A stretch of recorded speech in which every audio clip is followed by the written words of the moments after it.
joined by my co-caster here, Pyro, and we are in the Hello, open everyone. qualifiers, so we will be doing best of one matches. Sorry for the late start. It is Mystic Academy versus Revenge Nation for our first qualifier game of Yep. today, and it is happening on Villa. Right, jumping in right into the band phase. Some interesting bands right off the start. Nook makes a lot of sense. Pyro.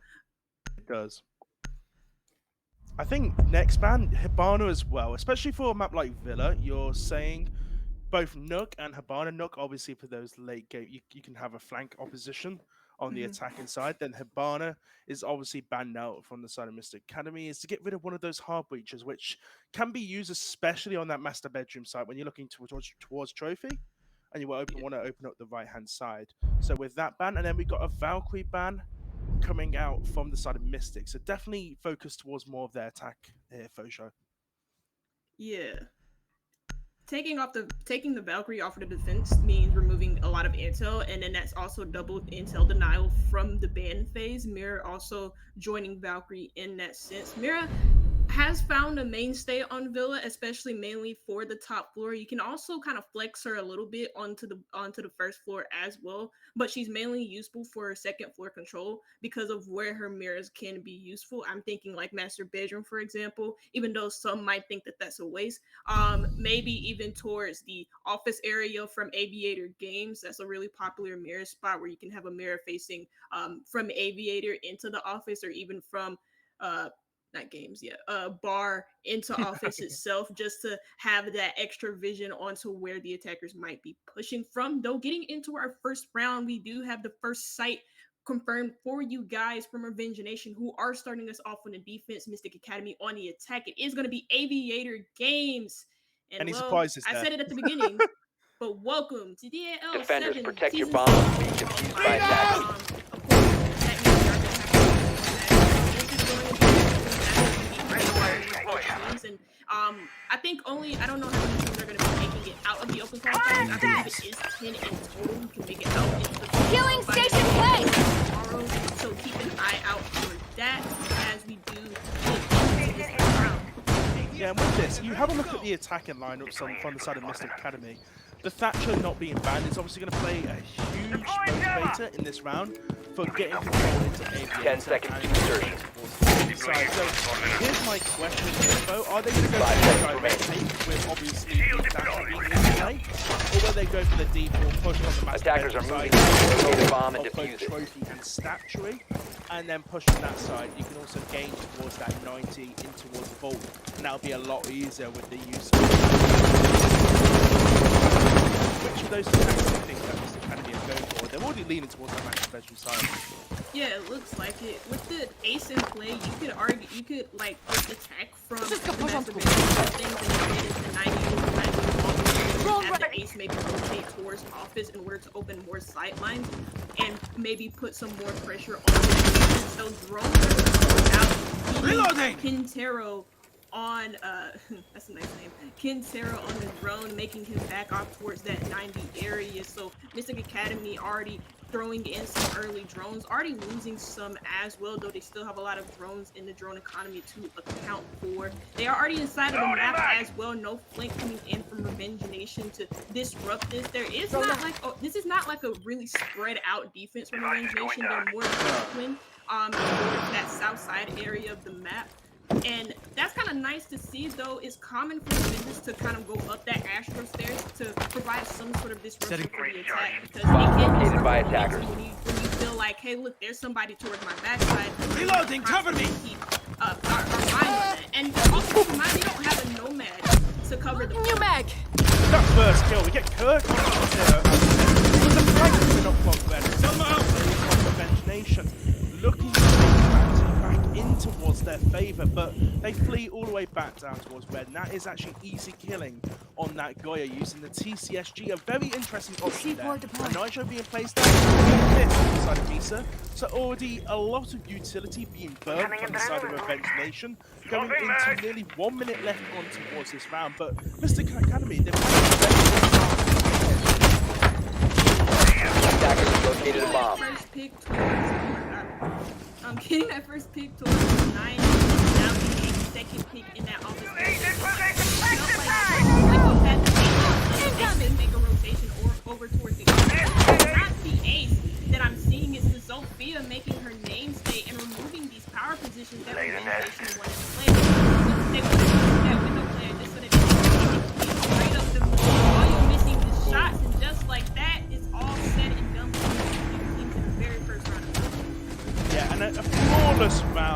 the side of the attacking force here. And Mystic Academy are already having a very good start. They were here on the last season of DAL, season 6, where they did finish bottom of their A group here, Wummy. So, not Wummy, I should say, Faux Show. I get your name wrong. This probably won't be the first time, but they're looking to prove something different, especially coming in towards this qualifying round here for season 7. Yeah. Again, there's not a lot of information that I have on both of these teams. You were here last season, so you clearly know a lot more than I do. But from what the first round from Mystic Academy, just it was very, very clean. It was a really nice execution. It was very simple, to the point. I felt like maybe if Revenge Nation had some sort of flank, had some sort of player Defenders, on the protect your back bombs from being of defused Mystic by Academy. attackers. I know there was like Claymore's gameplay. I saw a Claymore being placed on the top of the stairs from Mystic Academy. That could have been just easily been dealt with had they made it from the stairs. Like, there's a lot of different ways to like get out. It's kind of crazy. But you know, maybe if Revenge Nation had that little bit of disruption to the momentum of Mystic Academy, maybe that round would have ended as but regardless, over to Trophy Statuary, so not wanting to try Aviator's game yet again, and I think that is the right call. I really don't like it when it comes to these competitive matches. When they lose a round, sometimes you'll see them go straight back to the site that they just lost. Revenge Nation don't want to do that. They want to try a new site, they want to try new things, and they want to try a new approach into this round. I think what factors into that is the fact they just got flawless. They didn't even manage to get a kill on the side of Mystic Academy. So you've got to say that comes into it. And now that the shock of playing this first round is out from their systems, maybe Revenge Nation will able to win on the defensive side. As Villa is, it's an even match. You expect to go 3-3, maybe 4-2 if you're having a good game on the defensive side. So I think that is what Revenge Nation are looking for. And we actually see here Quintero playing on that Aviator side. That's going to be a massive influence into this round. But I don't think Mystic Academy are going to push towards that study side. Instead, they're going for a more direct approach. I actually like this play here. Yeah, usually teams, what I've seen a lot, and not just T4 play, but in T1 as well, is teams kind of go over towards that office side, look to clear out the roamers over towards that Aviator 90 control that they so desperately try to keep control over. But this is, again, a direct approach from Mystic Academy. Their intentions are clear. They're looking to take the space in and around the site very, very quickly, as is prevalent from the Finka entering in through bathroom, LMG in hand. Nobody in Astronomy from Revenge Nation to counter this play. And look, they're going to pay dividends for it. Neo just inside of the site. No counter from Revenge Nation. There goes the flank, but that's actually not even a kill for the defensive team. That's a team kill from Mystic Academy. Man count is even, no hacker. Curve 3v1 post plant. Wow, just wow there, foe. They just walk in towards Astro on the attacking side and absolutely demolish the defensive setup there. Revenge Nation, most of them play below and towards that study side, as I said before in the round, but Mystic Academy just says, we're just going to hop in, as I said, from that direct approach, that direct push straight in towards site. They push in towards bathroom, straight into Astronomy, and when they have Astronomy control, it's all over, foe, because that's all the control you need. They have a rotate. They have 2 double doors. It's just infiltration straight in towards the site. And that is what we saw from the side of Mystic Academy, who take a 2-0 advantage. But look at Revenge Nation here, foe. They're going down to that first floor kitchen and dining site. Yeah. That last round kind of put like some wind in my sails, or like I don't know the saying. I don't care. It kind of like made me a little bit stuck because there was no like one thing about Trophy Statuary that you can say is pivotal is Astronomy. If you lose control of Astronomy, you may as well just drop out of sight and just play for a retake, because getting control of Astronomy as the attacker gives you that direct access inside of the site. And there was nobody from Revenge Nation to like there was nobody there from Revenge Nation to like be able to halt that push or even just slow it down just like a little bit. Usually you'll have a shield right by that desk, right by those boxes, just watching for that angle, maybe even a smoke playing behind that shield, maybe even a maestro, somebody with utility. Yeah, somebody with utility that can like slow down a push. But Revenge Nation didn't have any of that. Like you said, their main focus was towards that first floor and also towards that Aviator 90 side of things, but no control of astronomy means you lose that round, and Mystic Academy read perfectly into that. They just took control and said, boom, and they shot. I mean, that's not how it sounds, but you get I like the impression though. I like the try coming out there though. But let's have a look towards this round. Mystic Academy here, they have the confidence going into this round to maybe do a more direct push. It worked for them brilliantly last round. The Revenge Nation only really got 2 to 3 kills on that last round, so Mystic Academy could go for the rush. Or what we like to see here from Mystic Academy is to push in towards that master bedroom side and dislodge Revenge Nation from playing on this second floor. They've only got Misa and also Easy Killing on the Mozzie, who's going to be guarding this top floor here, folks. So that is all that Mystic Academy need to get rid of from this top floor, but there's a lot more. Oh no. There goes Quintero on the bottom floor. The Thunderbird out, the Spear gone, and Nitro as well off the board. And Mystic Academy take first blood in this round, but also take that library control on the bottom floor here, folks. Yeah. Revenge Nation are keeping their hold on this top floor, so Mystic Academy can have control of that library, but I think the focus here for Mystic Academy is towards... No, wait, sorry, Revenge Nation can have control of that top floor. And Mystic, I was right. Mystic Academy can have control of this first floor, but what's really going to be prevalent here is how Revenge Nation play against this site push from above. Incandelas are going to go out towards this pantry area, but Nitro Cell claims Neo. Scoob is down. This is perfect from Revenge Nation as they find the picks that they need, but it's a quick fight back from Mystic Academy. It's a 2v1 situation as Mystic Academy find their way onto this kitchen site. Misa needs to either get the planter or the player playing in pantry, and there we go. Anchor on the behind, watching from that pantry opening, manages to find the player, and all of a sudden they're 3-0 up here. 3-0 Mystic Academy. Revenge Nation are shocked. Their mentals are in the bin at this point, Fosho. Is there anything that Revenge Nation can do to change their gameplay, to start getting rounds on the board against Mystic?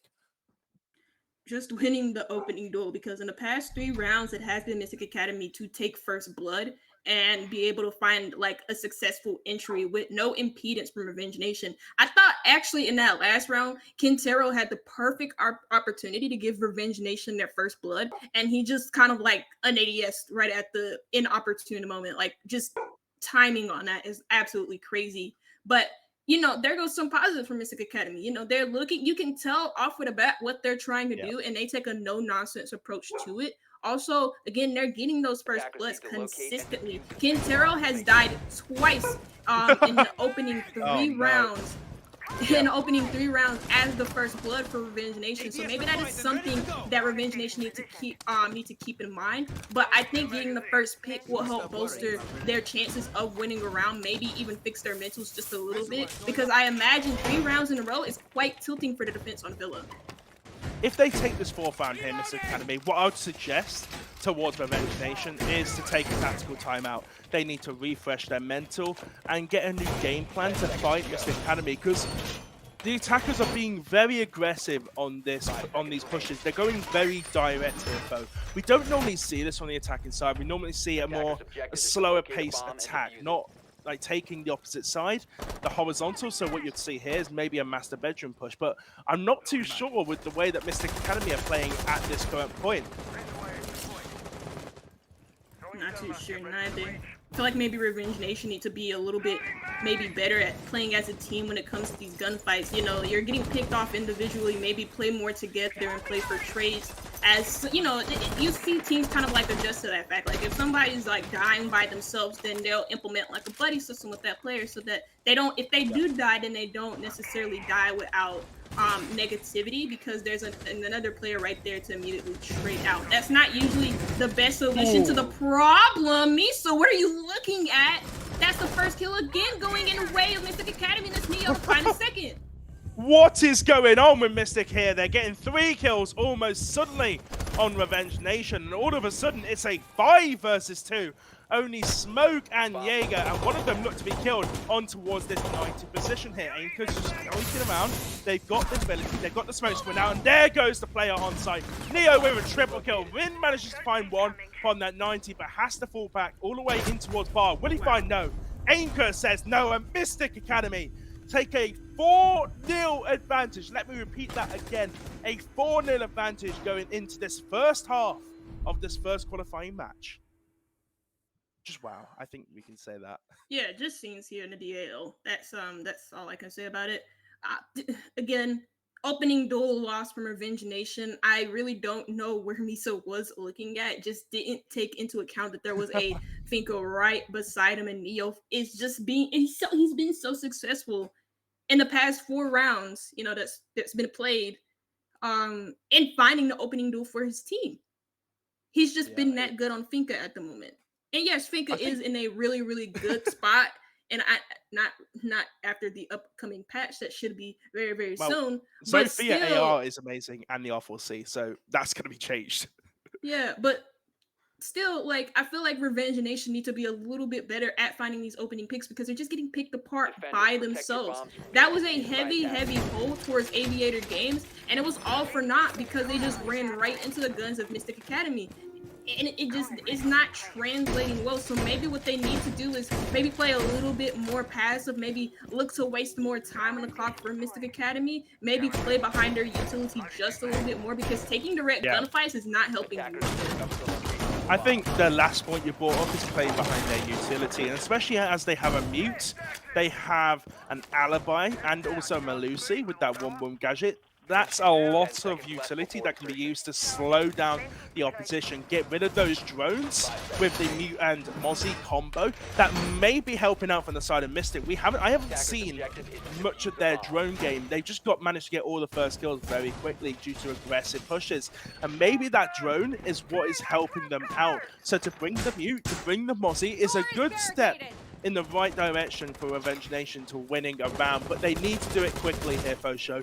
They need to get this round here, because if they go 5-0 down, I'm afraid to say it might be all but over from the side of Revenge Nation.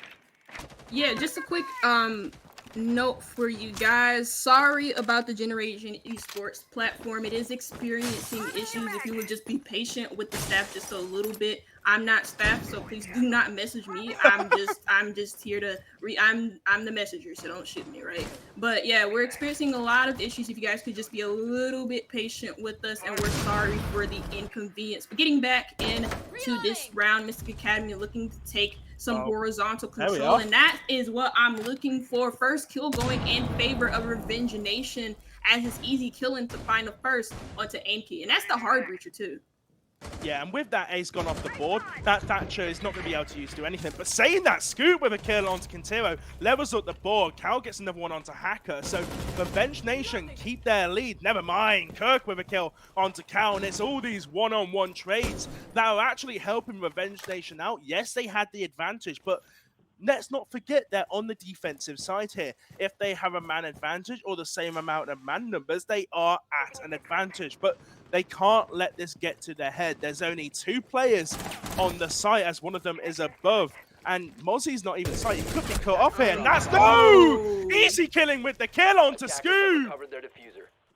There's a little fadeaway like Kobe. Just backs away inside of the site, turns around, and gets the crucial kill in that situation over towards Scoob. Kirk and Neo doing the 2v3, so it's not an impossible situation for them. They are a little bit separated. Kirk is in first floor with diffuser in hand, so if he gets dropped, this could be the end of the round for Mystic Academy. Though Neo has had a blinder of a game at the moment, so has Kirk, who is 5-1, so a better KDA, better KDA than Neo at the moment. Melusi gadget though is going to give away the position, so it looks like they're heading over towards Memorial, but they're going to have to be careful of this angle being played from Misa. And look, he's just here. He can't control the recoil, but he can't hit his shots. But now he can, and so has easy killing at the end of that round to give Revenge Nation their first defensive round on Villa. And that's how we like to do it. They are starting to get the rounds on the board. Can they keep this momentum up, Revenge Nation? That is the key question. They need to get this second round, then hope to God that their attacking rounds can be a lot better than what they shown on the defensive rounds. But Fosho, that was a lot better of a round there coming out from the side of Revenge Nation. Getting the first kill led them to getting a round win.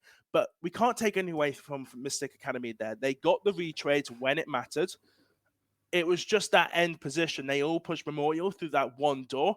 And the positioning from Revenge Nation, especially Easy Killing and Misa in that laundry position, was what won them the round. And now Revenge Nation have chosen to go towards Trophy Statuary. So they're not going towards the Aviator Games room here, Fo. Thoughts? Attackers need to locate and defuse bombs. Yeah, Aviator is a site that they haven't had much luck with. I think maybe it's in part due to how they want to hold it. They want a more aggressive approach towards Aviator games, and Mystic Academy has swiftly dealt with them on those approaches like twice in a row. So maybe the Trophy Statuary is maybe a more plausible site for them. The only thing that they really need to change is how they view astronomy and how they view astronomy and how crucial it is for them, because it seems like when they do have astronomy, when you think about astronomy and stuff like that on Aviator games, it's one of the first rooms that 5 seconds remaining. you come into contact with. It's the first room you come into contact with as the defensive side of things. You can't ignore astronomy, especially if they've had rotations onto that area on the last trophy site defense, and they didn't even use astronomy not once. So hopefully again they change their approach to this, because it's like a little tinge. Though again, opening pit goes in favor of Revenge Nation, and last time it converted into a round win. Let's see what happens in this one. They're taking their aggression, Revenge Nation, here, and it's working out wonders for them. They're getting the first kill, especially onto Neo, who's having such a good game. Think of the ball as well. You think of the Gon 6, you think of the grenades, you think of that LMG, all gone off the board from the side of Revenge Nation. So a very good initial pick here, I should say, Mystic Academy. I got my teams mixed up there, my bad. But Revenge Nation, they have a strong defensive position. They have two shields that they can work with. One player playing below the site, using that Nitro to the advantage. Never mind, it's set off and no damage coming from that position. Maybe just opening up lines of sight that can be used. But look at this 90 position there we saw from the side of Mystic Academy. They could manage to get a kill. Who knows? Who knows? Looks like Revenge Nation are just keeping their positions over towards this first floor. This is why they've been doing like first floor holds like this, because they have the Nitro cells to, and yeah, not really the information because Valkyrie is banned. I'm not too sure how many Maji drones they do have, but if they have the information, then these Nitro cells can become deadly for when Mystic Academy wants to try and execute. This is a different approach from Mystic Academy compared to what we saw in that first trophy round. They wanted to go for a more direct approach towards master bedroom. This time they're coming in from the office areas, but they are suffering at a man disadvantage as Revenge Nations are hitting their shots, apart from that monster that does miss. Quintero missing out on the flank. He's dead. Easy killing though keeps the man advantage alive for Revenge Nation. And you say that they're in a 1 versus 3 now as Misa gets a kill on towards Hacker, and it's all up to aim with the Flores, who has it all to do in a 1 versus 3. Most of the side from Revenge Nation are back to full health, all thanks towards that Kona stations here. But that flank nearly went very wrong from the side of Revenge Nation. But there we go. Misa cleans it up from the bathroom area, gets the kill on towards Closet, and they do get that 4-2 split here. Not ideal here, Fosho, but it's not the worst. It's not as bad as it could have happened. They got 2 first kills in those 6 rounds, and look what happened. They won both of those rounds, and now they go onto their attacking side here. Maybe the tides have changed. There has been a shift in the wind. The momentum has changed directions towards the side of Revenge Nation, and we can see them coming out on top. Yeah, no, I'm very happy, I think, for Revenge Nation at this moment. If I'm Revenge Nation, I'm very happy for them. And the reason why is because they started this game off pretty poorly. That could have easily been like a 5-1 half from what we kept seeing from Mystic Academy, but early shutdowns over on Neo Yeah, over on Neo in that last round really helped boost them to the win that they Attackers need to locate they and defuse desperately as many needed. bombs You as they know, can. 4-2 is the best they could have hoped for, especially after the start that they made on Villa, and this is what they got. And so this is the grave that they have to dig themselves out of. Now, when we're looking at the scoreboard for both of these teams, there is a stark Attackers have difference discovered the location of a bomb. in numbers.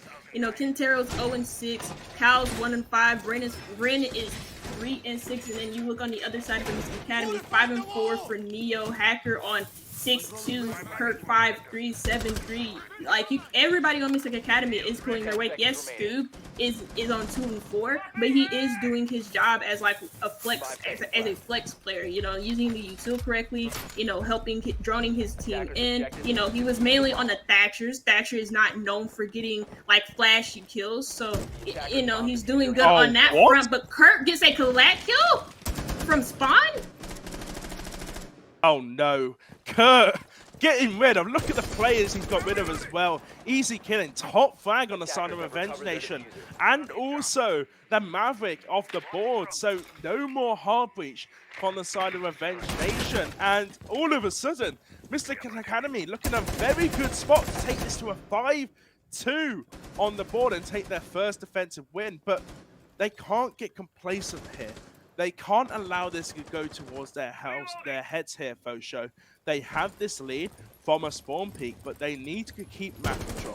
They can't allow Revenge Nation to get these kills that get them back in towards a man situation where they are even and they have the map control that they desperately need to push on towards this game's an Aviator side here, Fosho.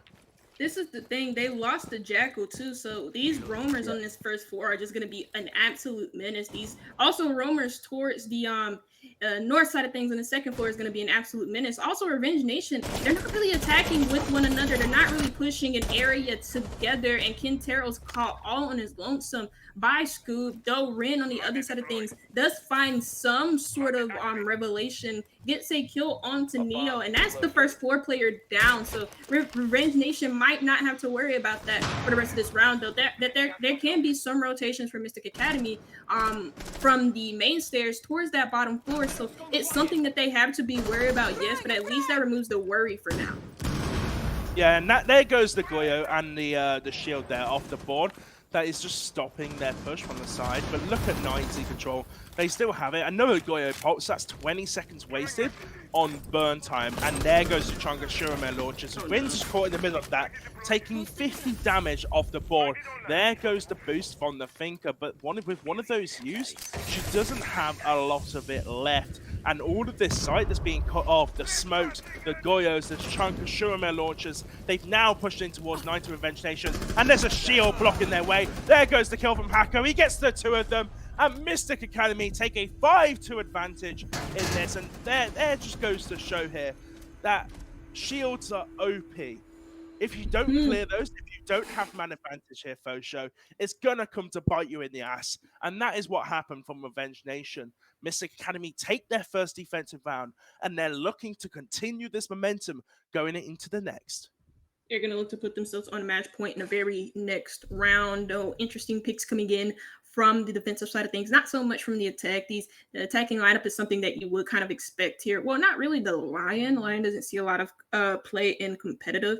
But on Villa, I feel like it's kind of necessary, especially for Revenge Nation. It's just, I hope that they don't lose Cal or easy killing over early on, just because it can be quite difficult on Villa, especially with how big and how open this map is for defenders to be able to lose yourself in the roamers. So hopefully that is something that they keep in mind, because last round it didn't work out too well for them. But I think that's all due in part to the collateral kill that we saw from Kurt in that spawn peak. But for Mystic Academy, Azami is going to be played. Now, there are a lot of differing opinions on how good Azami is. Is she really that good? Is she just average? Is she okay? And I feel like it depends on the team that's playing her. If you have a really flexible team and the way that they want to, in when it comes to how they want to play their defense, if they're like a really good roaming team, Azami can be quite difficult to deal with, because that's a lot of utility in her back pocket. She has 5 of these Kiba barriers in total, and it takes utility to break it down. Otherwise, you're gonna have to come face to face with the Kiba barrier, and you're gonna have to knife it about like 3 to 4 times. And even then, that can put you in a very vulnerable position. So it's a lot of utility for the defense to be able to not for the defense, but the attack to be able to deal with. Though Easy Killing again finds the opening kill for Revenge Nation. I think he's been the only one on Revenge Nation to find the opening kills in these rounds. I think with that, Kirk is going for the same flashy spawn peek he had the last time, where he got that double. Yes, it did set them in a position to win that round very convincingly, but look what happens now. You're talking about the progressibility on the Kiba barriers, that they start to go in more later on. We think of Legion. That's the same. And now with Kirk gone, he only utilized 2 of those Kiba barriers. So that's already a very good pick from the side of Revenge Nation. They're looking to get another one, and that is on towards the player playing in library. But Neo gets the kill onto Misa, and there goes the Thinker yet again off the board from the side of Revenge Nation. So no more heals going on later into the round, and Revenge Nation are set on a massive wild goose chase onto the player who was playing down in library side, the Avuni, who's now in towards that astronomy stairs position, but that's already back up towards site here, Fosho. So that's a lot of time wasted on the side of Mr. Academy here. Yeah, no. Pings are going to go out for the attack as the approach is very much clear, though. If they're going to go with these astronomy stairs, at least watch your back. Who's watching the swing from Revenge Nation right now? It's a shambles because Aim Key is there to get the kill into Easy Killing. Why is your back turned to the stairs? You know that that's a position that they like to play. You could have drawn that out as easily as that, or even scanned some footprints. But they just have their back turned. They're so unaware of what's going on around them. Mystic Academy, they're not. They're able to take advantage of them. Oh, I thought that grenade was going to get killed. Katiro getting killed from above from Hacker. And all of a sudden, Mystic Academy are in such a good position. Neo gets another. It's all up to Cal. The ace, the support players for life. He finds a beautiful kill on towards Neo. But is that going to be enough? He's got the castle barricades to contend with. Also, the laser gates, the Surya gates that are going to be in his way. Not to mention the time left on the board, 30 seconds. The Fuser has been picked up, but he's going to take damage from the backroom position here. He's got to waste all of his Selma breach charges here just to get into the building, aiming at the feet of towards the castle of Hacker. Hacker's just going to wait there patiently. He's only got 15 seconds here, Cal, to push in towards it. Can he do it? If Mystic Academy win this, they will go to match point here. Mystic Academy takes a 6-2 lead, and they're 1 round away from putting themselves 1 round ahead here, Fosho. Not 1 round, but 1 match ahead. Yeah, I believe that if Mystic Academy win this map, then it is all done for Revenge Nation. I don't actually know what the loser bracket, if there is a loser bracket, I'm not too sure. But regardless of that, this is the last chance for Revenge Nation. You know, they can't make any mistakes from here on forward. And well, they've been making a lot of them, especially in that last round. I don't really know what the Jocko was doing at the bottom of astronomy stairs with his back turned. I don't know where the swing was from his teammate to be able to trade him off. That's the thing from Revenge Nation, that they haven't been really playing as well as a team as Mystic Academy have been. There's not really a lot of, they were in a buddy system, but they weren't being buddies. They weren't like there to cover each other's back when the other needed it most. And they seem a little bit discombobulated on the attack, you know. I mean, at least they get the early pick inside of that round. Kirk got a little bit too greedy for my liking. I felt like that was a little bit overzealous from him. But regardless of that, Mystic Academy, they find a round up with some good teamwork at the end of it, especially when you think about Aim Key's position and also the Post's position up above. They baited the last player who was like right beside the Jackal into those vertical angles that the Post was holding below. And again, that's just good teamwork from them, good coordination, and just good strategic movement from Mystic Academy players. So Kitchen is going to be potentially the last site being played here on Villa. Mystic Academy still on this defensive side of things, and it's looking good for them so far. Well, you can't take out Revenge Nation. We've seen this many times before from many different teams. There is a potential for the winds to shift in their direction, the momentum. This is what Siege is about, especially comp Siege in a tier 3 setting. It's all about whether you can maintain the aggression, maintain the advantage that you have in the mental ability. Yeah. And Mystic Academy, they have all the confidence coming in towards this last round.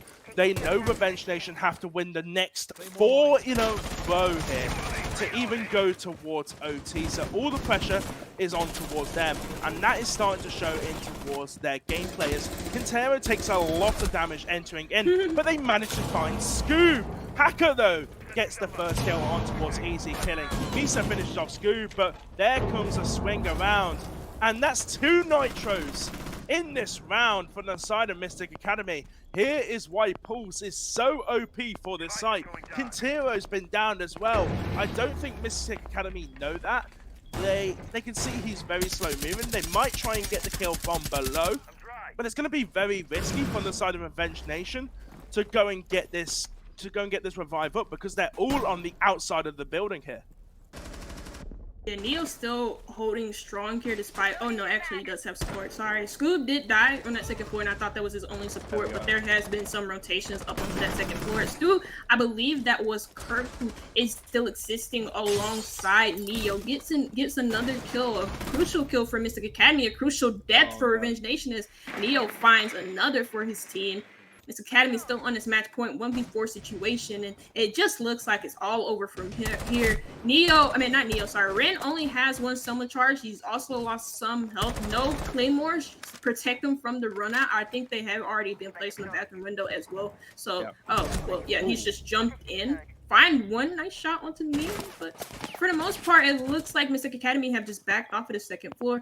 Gonna use the post game to grab some intel. Just play further back, and this is a smart move. They're just gonna wait for him, and there you go. Hacker finds the last kills. GG's all in the chat, and GG's for us as well. First match done. First best of 1 open qualifier match done for the DAL season 7, and so far so good. I'm really loving what I'm seeing, at least from Mystic Academy side of things. I think they're gonna make it far in the bracket, though. Pyro, what are your thoughts?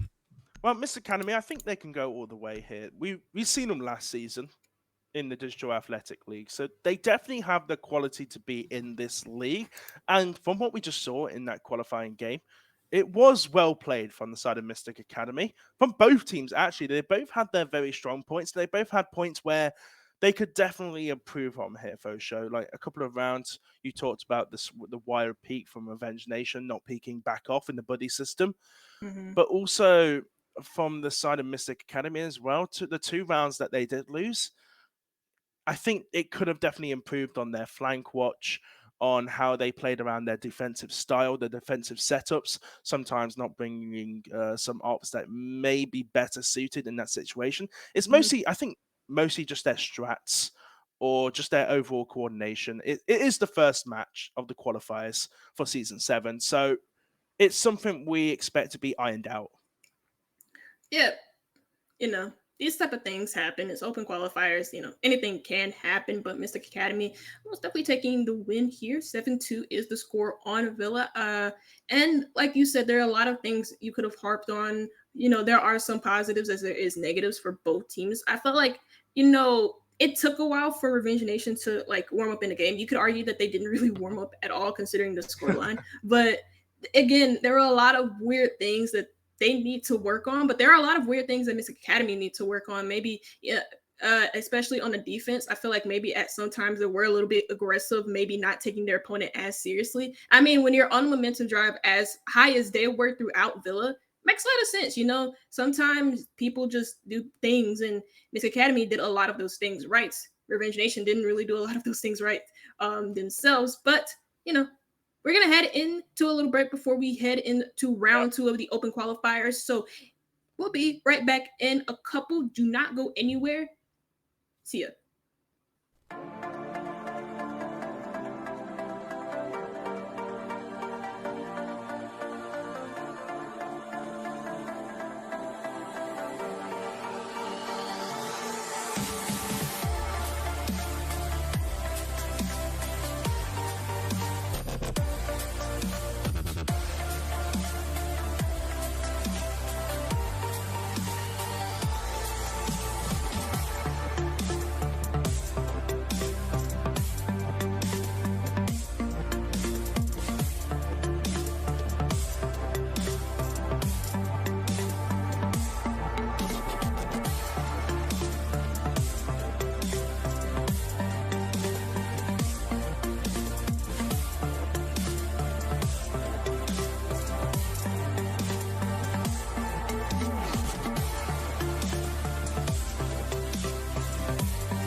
Welcome back, ladies, gents, and non-binaries to the DAL Season 7 Open Qualifiers. It's up for grabs here in round two. We just had our round one, or one of our many round one matches played here today between Mystic Academy and Revenge Nation. Now we head into our next match, not so soon though, between didn't I'm sorry, Iron Smith is main and Let me didn't take. ask.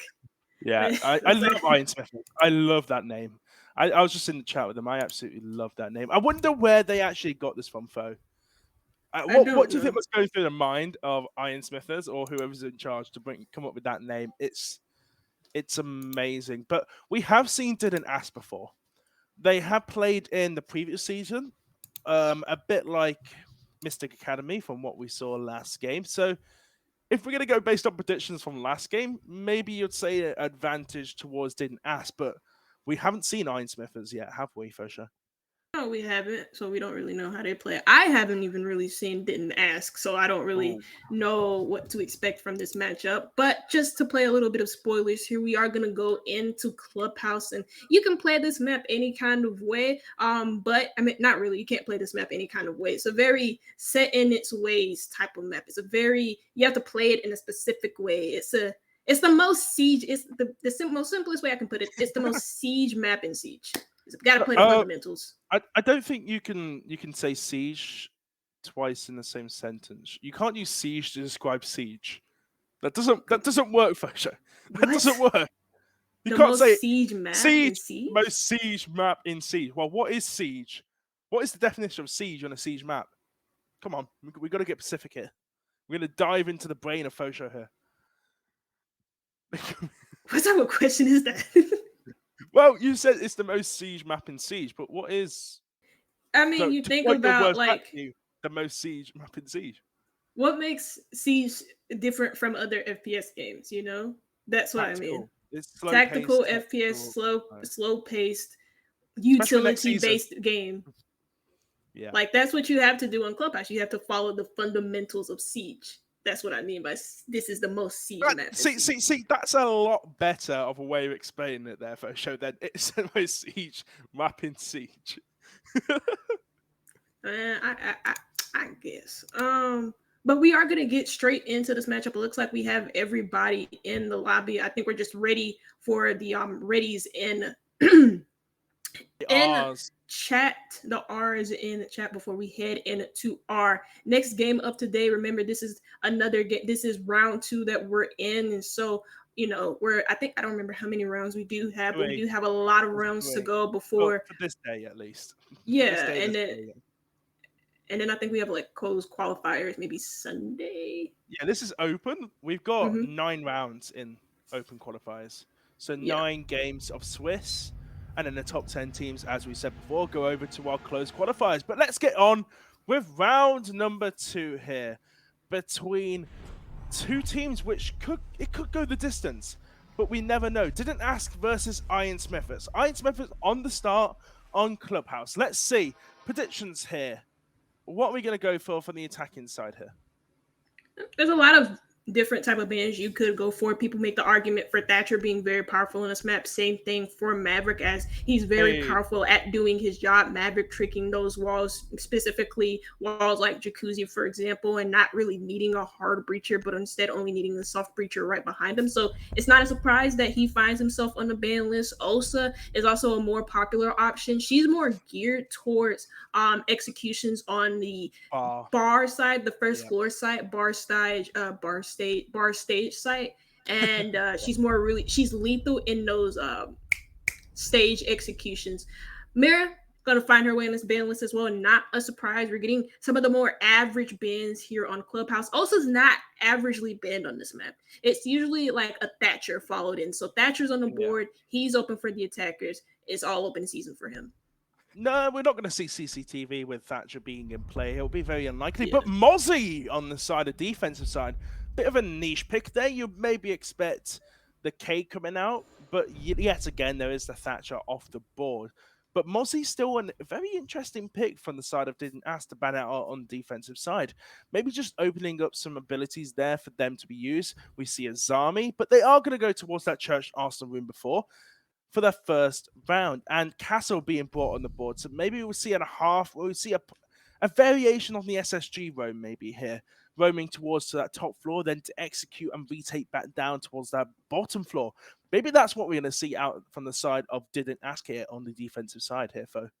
I'm thinking like maybe a first floor hold. That's another common strat that I see is teams kind of extending their hold on the first floor towards strip club and having a castle camped in there, just looking to waste as much time of the attackers as possible because you have to worry about the castle in strip club. You have to worry about that lone defender that could potentially flank you. If you ignore him, then he will punish you. So I think that's another strat that Didn't Ask might try out, but we shall see. It looks like he is going to gear himself over towards the top floor, actually going all the way up. So maybe it is an SSG room like you predicted, Pyro. I'm just too goated in the predictions here. I do it all the time. I think I just have a psychic ability of predicting what defensive teams will do, especially on Clubhouse here. Yeah, I've got to humble myself here. I just have to at this point. It's just in my nature as a British guy, just to be nice to myself. Although it's not completely an SSG room here, though, so they have reinforced the kitchen hatch. They are doing a slight variation on it. Maybe just they're not willing to give up this bottom floor so easily. Yeah, SSG room is like when first SSG first did it, the main success factor that came into par with the kitchen hatch being unreinforced, and the reason why it doesn't work now is because teams actually know how to drone this map out. They'll drone out the second first floor like to completion. Though, oh my god, Delta Force finds 2 on the top floor, and he takes out the Buck and the Ayana in the first few minutes, and those are crucial picks on a basement execute. Especially, you say Buck, with the ability to open up that soft wall. All you've really got now is Hibana who can open up those hatches, and whether the Thatcher will have the soft reach gadget on himself. So that's the options that they have from the side of Ironsmith this here, but they've not put themselves in a very favourable position to win this round here. Didn't Ask is starting very well. Delta Force on very low health though, so they should be able to get this refrag very quickly, you would hope. But a 5 versus 3 here for the side of Didn't Ask. They got control of blue. They still got the control of the major operations for holding this top floor here, but they've given up bar relatively quickly. And with that hatch open here, now Ironsmith can start to do damage on that vertical compression set. Oh, almost finding the body there. One of the players playing in blue for a show. It's getting interesting.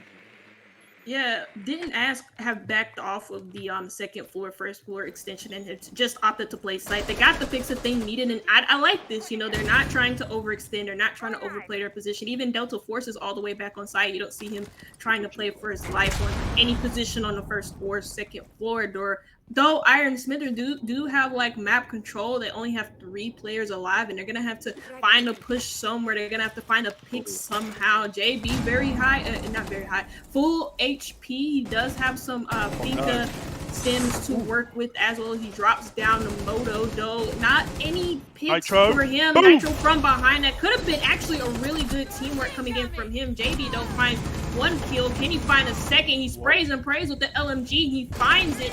And it's now an opening 2K for Iron Smithers in the last 3 seconds. Delta Force gets 1 on towards Ice Bear, so they still have that advantage from the side of Didn't Ask. And they have that kill with a barricade, which is stopping the push coming from Moto. A quad kill from the side of Delta. Could we see the ace in this round from the side of Delta? Ironsmith gets another one, but 20 seconds left on the board. A smoke play in the side of blue, and there we go. Swoof gets the kill on towards Ironsmith. Nothing he could do in that situation there. And there goes the first round for the side of Didn't Ask on the bottom floor. You're just laughing to yourself there. No, I'm laughing because I saw the smoke in blue just like randomly opened up an extra hole for the Thatcher to be able to see him through. I was surprised that the Thatcher didn't even kill him.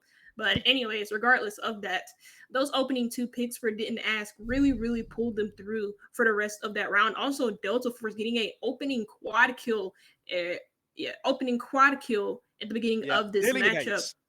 Nearly an ace. Did you see the chat, the team chat there? He's going to get dropped because he stole that ace there, Swoof. Come on, man. You can't be doing that. Delta Force had it on for the 4K.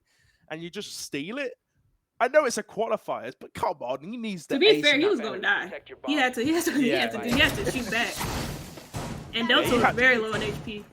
That's a joke. Yeah, It's a joke. yeah. It's all a joke. But still, it's still an ace you have to get there. But this side, that is why Azami is such a good operator. We talked about it in the game previously, whether Azami could have an impact, and it's definitely showing today from the side of Didn't Ask, and they're taking advantage. But now they've gone towards the bedroom. For this site, I think I'm going to explain what Didn't Ask are going to do here. They've got the castle strat, so they're going to hold CCTV. They're going to hold cash room and CCTV. Now, if you were Ironsmithers here, you have JB on the thermite, and you have Ironsmither on the Thatcher. You need to get that CCTV wall open, then you need to rotate to get that 90 wall open, where the bandit is being placed. That is the game plan here from Ironsmithers. And I'd like to see how Didn't Ask are going to counter this strategy here, because the Thatcher wasn't banned, so maybe destroy it. We do see him close to this CCTV wall here.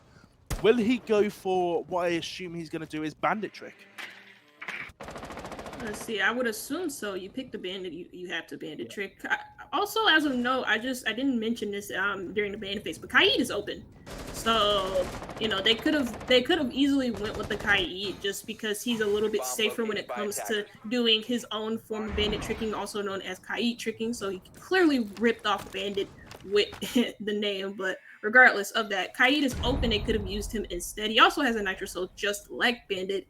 So, you know, I just thought I'd put that out there. Though in the very first few minutes, Ironsmithers already find themselves in the map. You see the Ayana pushing herself in to bathroom. There is no like support around her. Hopefully, Definka is gonna join in soon on this action, because if Gold just randomly swings onto the bottom of main stairs, he could find himself at the end of some bullets. Though at the minute, no confrontation between neither one of these teams. I like the crossfire that the ace has though, but he didn't come. He did the wrong wall. Yeah, he did the wrong wall, but that's unfortunate. They get the wall open. But I was going to say, ace with that crossfire, it didn't work out for them, but he could have cut off the position from rotating back up main stairs. But now they have main stairs control. They have the breach on concrete opened up. Now they can start to push in towards the site and get control in towards the gym site. They've already in. JB's pushed all the way in towards 90. Will they get the kill? He finds the first. He finds the second kill on towards Delta. Moves around, gets the third kill. But there we go. Finally retraded off. Ice Bear taken down by Trev. But in a 4 versus 2 situation, Ironsmithers have the man advantage. A quad kill from JB. Thermite showing why he is sometimes called Fragmite, carrying his team there, JB. Will he be able to find the other? Trev mark on below, and Gold finishes it up. 2 4Ks from both teams here in 2 rounds. What a game we have on our hands here, Fosho. Yeah, I immediately want to make a note on the bandit tricking a little bit. I think, you know, I don't want to say he did the wrong wall, because he could have just possibly not wanted to make the hole bigger by bandit tricking that second wall. Because if you think about it, you bandit trick, you thermite one side of the wall. If the other wall isn't like muted, or not muted, but if it's not like electrified or anything, whether it be from a Kaid claw or even a bandit battery, then that wall could be like collateral damage from the other wall being exploded. So maybe that was intentional, but I completely doubt it, because it looks like you know, you still get that wall open in Jacuzzi, which is a wall that you don't want the attackers to be able to open. But irregardless of that, a really nice take mainly from the side of JB. You have him just entering in by himself, taking the bull by its horns, and he's just in. He's just finding his feet. It's crazy that the thermite is the first one in, and he gets all of the kills. That 5.56 carbine rival too is just crazy. But regardless, Seriously, JB on 6 kills right now, showing. Wait, he's basically the fragger of the team here, Fosho. He's got 6 of the kills. The rest of the team has 2. But I've noticed something interesting on this attacker repick here, which is Ice Bear on the Monty. Now, if I don't get debated and they actually stay on the Monty, this could be a very good round to spectate here. Yes, the Monty is going to be used here, but this is where Delta Force and those killer about can come into use. Holding onto those rafter positions, that is where the Monty is going to be used though, is pushing in and getting control of Garage. So we are going to be seeing a very one-sided push from this concrete position. They're going to do the default, and they're going to have one player from behind, gold ace there.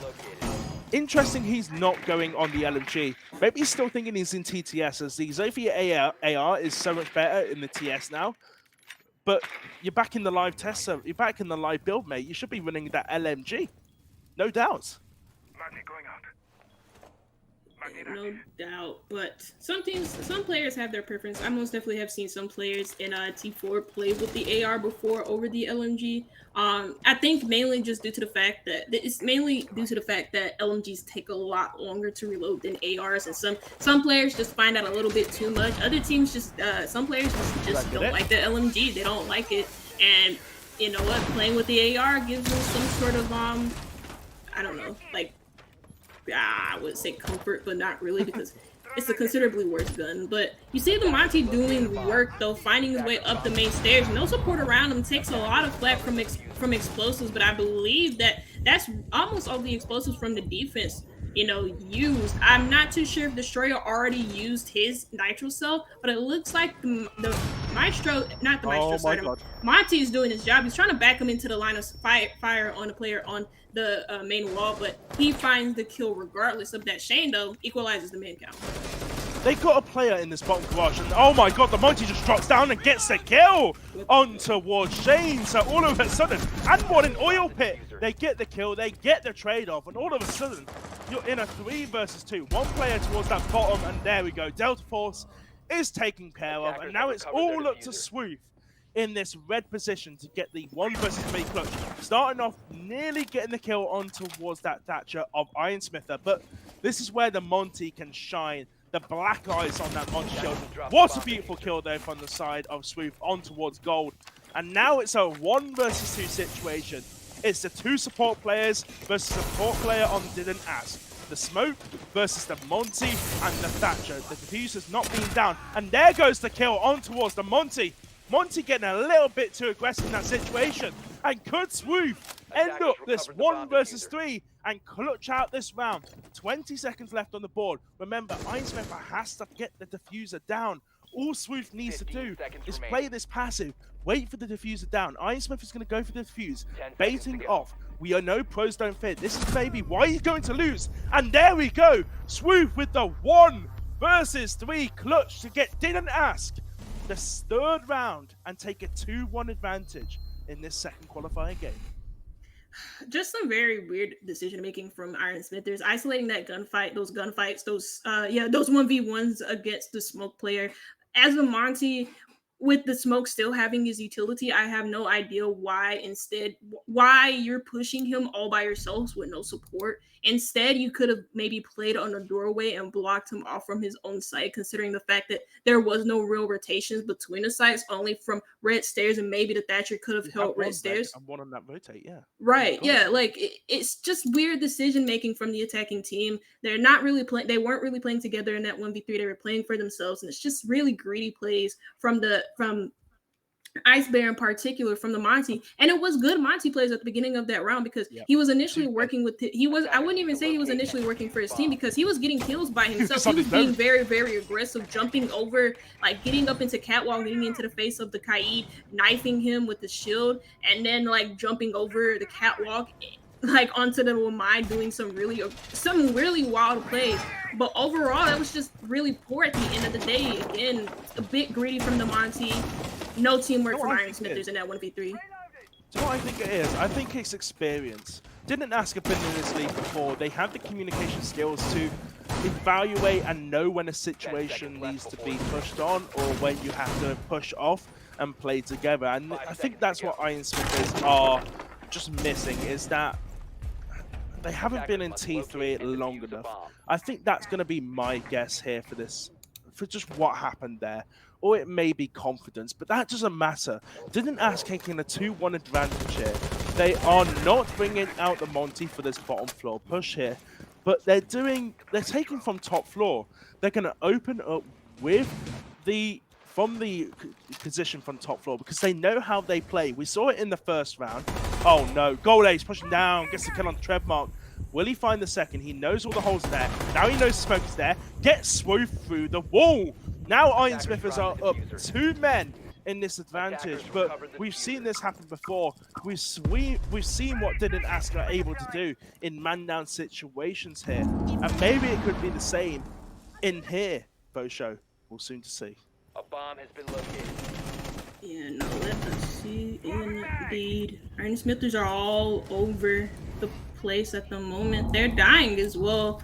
And there goes 2 kills from Didn't Ask. They still have a player, Didn't Ask, Delta Force, on the first floor in the garage. Iron Smithers are just kind of falling apart. Shane is getting 1. There goes a down on Sophia. No withstand to get her up. And now it's all up to JB. What initially looked very, very promising at the start from Iron Smithers has just delved into complete chaos as Didn't Ask found their way back on in the lead in terms of man count. Though 1v2 situation with the nade kill from JB does make this a plausible 1v2, but he is very low on HP, doesn't really have a lot of utility to support him, doesn't have any nades as he's used all of them. Can use the Ionic clone in order to help him out, maybe even have somebody from Didn't Ask maybe aggress onto him using the Ionic clone as bait. You see the sound cue, the zombie coming up, but that zombie barrier is in his way. And again, he doesn't really have any utility on the board. I'm not even too sure if he's gonna bring out the Gon 6. Yeah, he does. He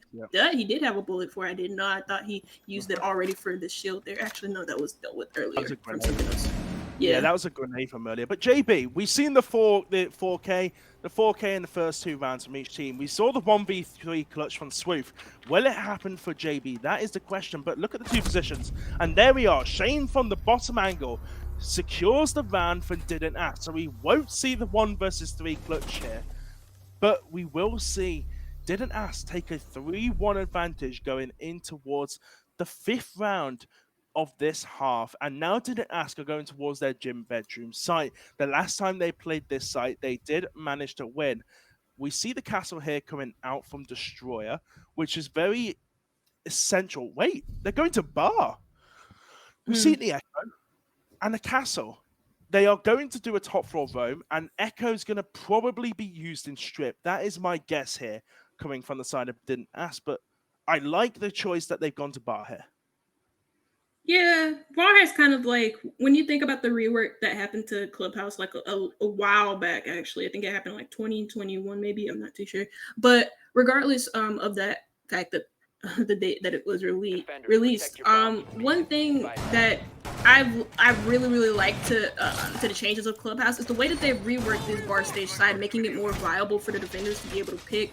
And you saw it in the grand finals in the very last round with the Rogue versus FaZe. Like, it's a good site. Like, a lot of teams are tending to pick it a lot more. It's found its mainstay. It's not as common of a site as it's not as common of a site as like gym bedroom or basement, for example. But it's slowly finding its way into the mix, and it could easily overtake CCTV Cash, which I think it's already doing now. I think it already has. Do you want to know my preferences for these sites? So my primary site will be bottom floor. Secondary site will be that bedroom and gym, as we just said. And then my tertiary site will always be the bar site.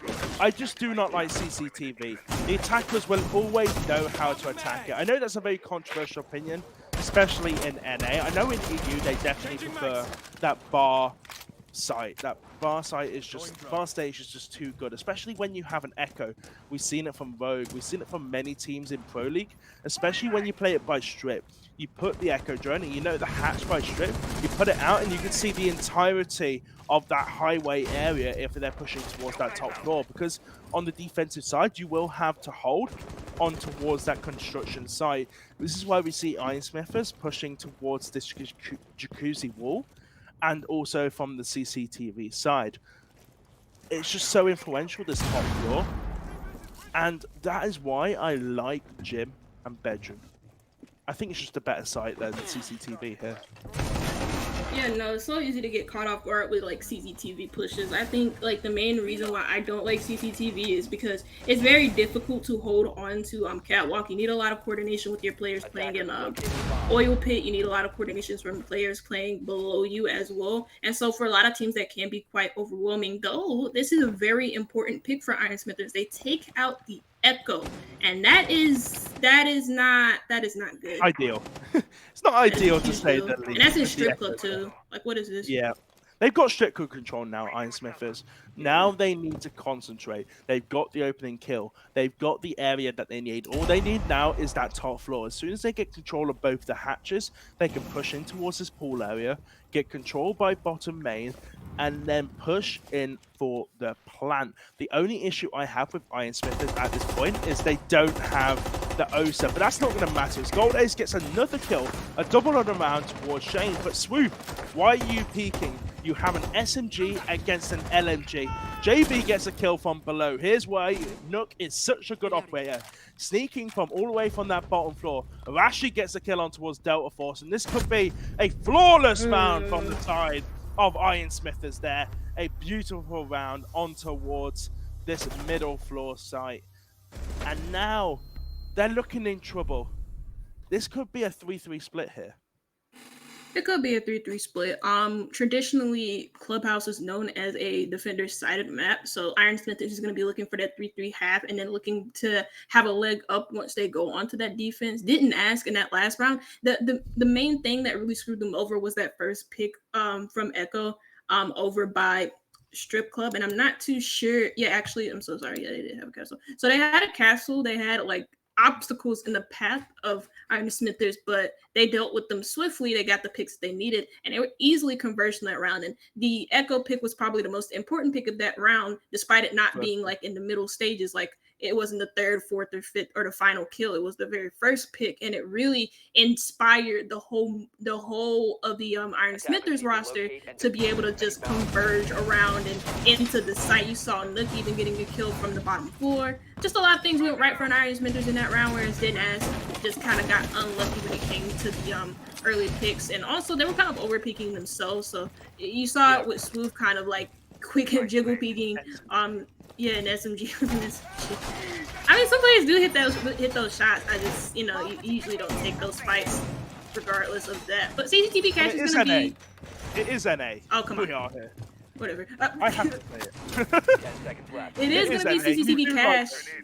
Yeah, it is going to be CCTV cash again for Didn't Ask. They pick it for a second time in a row. Like, we talked about CCTV cash briefly when we were talking about Bar Stage, and the fact that it's not as coming of a sight anymore as it used to be because of the changes that Bar Stage has. It's kind of like been on the back burner for a lot of teams as of recently in comp. Yeah, it's still quite a lot of played in rank, so there still is a lot of presence in terms of pick rate from the side of that. But in terms of comp, as you said, it's not well picked, and I think that's also due to the fact that the attackers can push this especially well, especially due to the fact you see Ironsmither on the Thatcher. So that's going to be another influential factor here.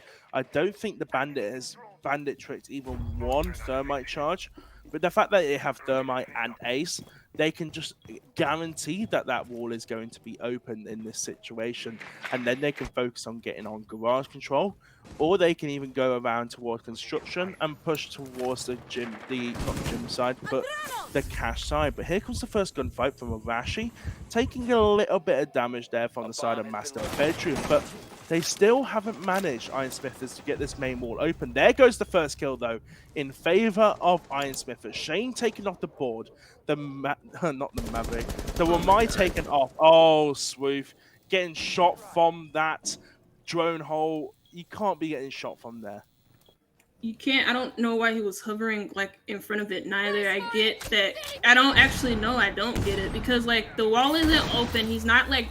Yeah, the wall isn't open. He's not trying to find an angle onto the wall. I don't really know why he's hanging around the I don't really understand why he's hanging around the drone hole. That's an easy place to get shot from. A rookie mistake from Swoop means that he's very low on HP gold. Finds himself into stock. Could find some up top angles from that area, but though he's just taking quick control of Lounge, making some vertical angles for himself, trying to counter the bandit trick. And now Trev, he can't do anything about this. He could get shot from below, and he could have almost even gotten exploded from the exothermic charge. And now with like a minute left on the clock, Iron Smithers get that big wall open. They have Lounge control.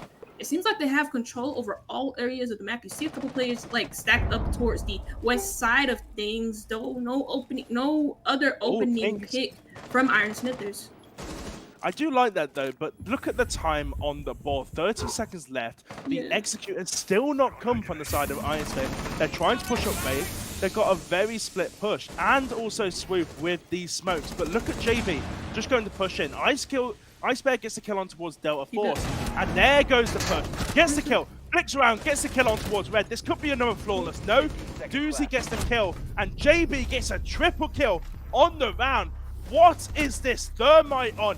He definitely had his Weetabix this morning. He's got to be on some performance-enhancing drugs here, Fosha. Yeah, that's the second time that we've seen the Thermite just randomly run it. Not randomly, actually, just run in through a crucial wall for the defense to be able to hold off. And he's able to get like a multi-kill from it. I really don't understand. He rushes in through Red, as we just saw, right? And there's a player in the form of Swoof. The Thermite wasn't looking at him. Like, are they not paying attention? Are they not hearing things? Like, what's going on there? I don't really understand what happened. I understand what happened to the defense. There was nobody in lobby to counter the lobby pressure anyways as well. And so that's why the wall got open, because Trev couldn't like bandit trick. It was just I understand the struggle with the bandit tricking, nobody being in the lobby and all of that, but just it seems like Didn't Ask or weren't really paying attention to what was going on around them. I mean, Swoof at the beginning of the round being shot through the drone hole, like I don't know why you're hanging around there. It's just weird. It's just weird stuff like that culminated into where we are now. 3-3 half for Iron Smithers, really, really good for them. As for Didn't Ask, it might not be a struggle bus for them on the attack. Attacking isn't necessarily that hard on Clubhouse. It just happens to be that defense is a lot better on Clubhouse, according to like you've got like two sites that are pretty much guaranteed if you can defend it right. That bottom floor and that bedroom site. The bar is where it's a bit more of a toss-up, as well as CCTV. We did see that Iron Smithers on the attack did win the last two rounds. They were on bar and on that CCTV, so that does prove the statistics to be right. So they do have the advantage, as you said, but when this wall gets opened up by Secret, this window, there could be an iconic rush that I see quite a lot happening in EU when you just rush down Secret and catch the opposition off by guard. So maybe Didn't Ask could do that, but they have got the operators for it. They've got the Ying, they've got the Thinker. That can definitely be used for that situation, but they're going to take it a bit more slow here.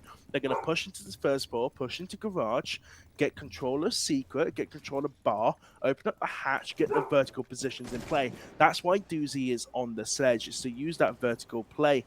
But this is where Iron Smithers can do some damage. If they manage to get a sneaky flank, they could get a couple of quick kills on the board for their side and start off the defensive side to a very good start here, though. I'm looking at the positions of Iron Smithers. It doesn't look like anybody's roaming. 3, 4, 5. All 5 of them are on the site. So, and with the way that Didn't Ask are setting themselves up, I don't even think it's a possibility for Iron Smithers to get off of the site to flank anyway. So this might be trouble for them because they switch sides. Didn't Ask have all of the control. They have the vertical. So what they can do, especially since Sledge is still on the board, it's just make these vertical angles work in their favor, but also be very, very wary of the Nitro Cells and Nitro Cell in the hand of Gold, who can easily just as well explode and really flip the round in his head against Didn't Ask, so that their chances of winning this round are made to zilch. But some positives, right? They have control of Kitchen, like I said before, but they also are getting these angles open with the Sledgehammer and also getting the hatch open in Kitchen to give themselves an avenue inside of the site. Now, what I would like to see is somebody go down into main stairs and cut off the rotations in main hall, and it looks like that's what Trev is doing. I think it looks like he's heading down. Yeah. Well, they can either do that or they can use the vertical angles, which you can get from just above those main stairs in the first floor, which could also serve the Saints' purpose. But they're going to get the motor hatch open here, and now the smokes are popping off. You can hear it in your side. Iron Smith has got no more smokes led. Yings are popping down. The execute is now going to happen. Ice Bear gets the first kill. Dead Force comes with another. Plant's going down from the side of Swoop. Ice Bear swings onto Blue, gets the kill. But now, do they know the plant's gone down? Swoop is going to get it down. And now Didn't Ask in a post-plant situation. And Iron Smithers has it all to do against the hatch. Doozy with a beautiful kill onto Arashi. But Swoop is definitely in a position where he's gonna just play for his life here. Doozy gets another one from that hatch. Finally, Swoop goes down from the K, but with 25 seconds left on that plant, I actually don't know.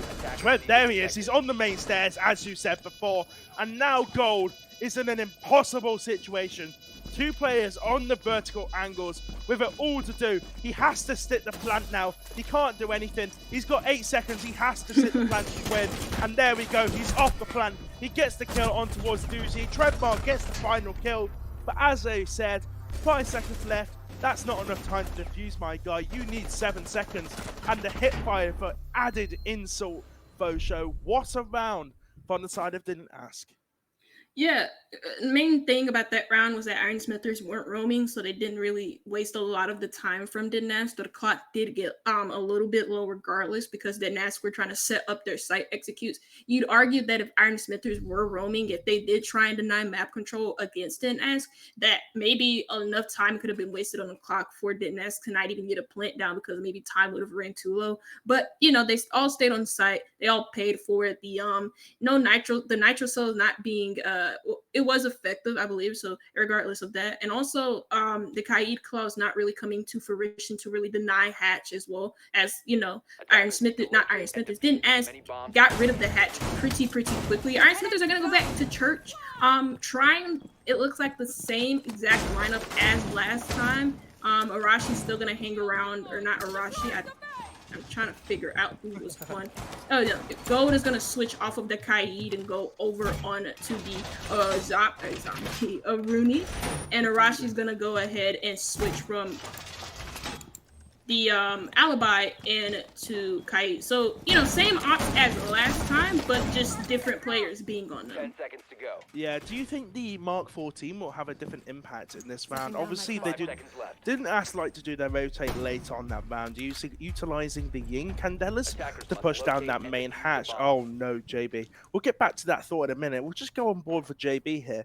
He's going to look for a free kill on towards the spawn peak, and I'm not sure whether he can get that kill, as most of them are spawning towards that secret side, as we said before. The only person spawning towards that side is Swoof with the diffuser, so if he can get that kill, that would be such an influential pick. But he's already rotated off, deciding to lurk around this toilet and towards the strip club side, just waiting for that push. But the drone's coming out, we can hear him. Gold has actually been seen. He's going to do the smart thing, rotate back towards blue. But here's where the Mark 14 can come into such a useful position. Yes, the drones can come down, but that long-range engagement, the damage from the Mark 14 is just going to be too much. Delta Force almost trying to find the player who's roaming around that lobby side in towards bar, but just rotates back. That was JB himself. So all of Iron Smith's roamers are already all the way back on site here.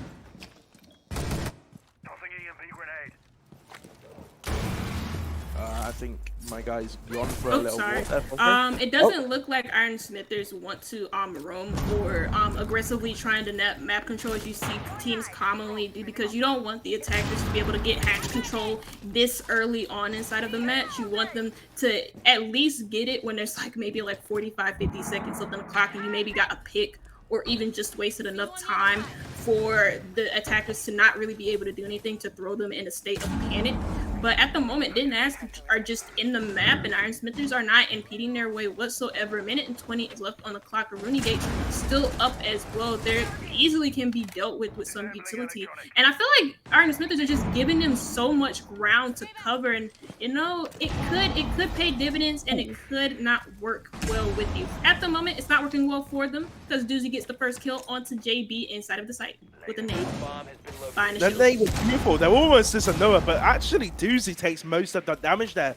The nade not working out quite as well for the side of Didn't Ask, but they have the man advantage. They also have a slight health advantage as well from the side of Doozy and Ice Bear, both being 2 shots respectively. But there we go, from behind, Delta Force to get the kill. Rashi trades off. Yin Candela's coming out. Swoop goes for the plant. He's going to be covered by Shane, but both of the players from the side of Iron Smithers are offside. One in church and one in dirt.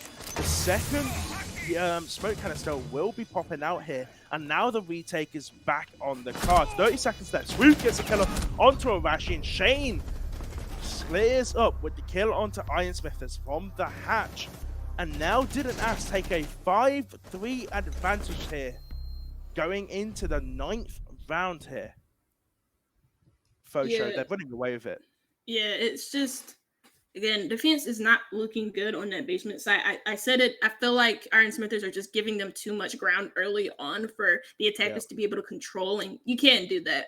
Clubhouse is a map where you want to deny as much map control as possible. Every bit of the map is important on every single site on this map.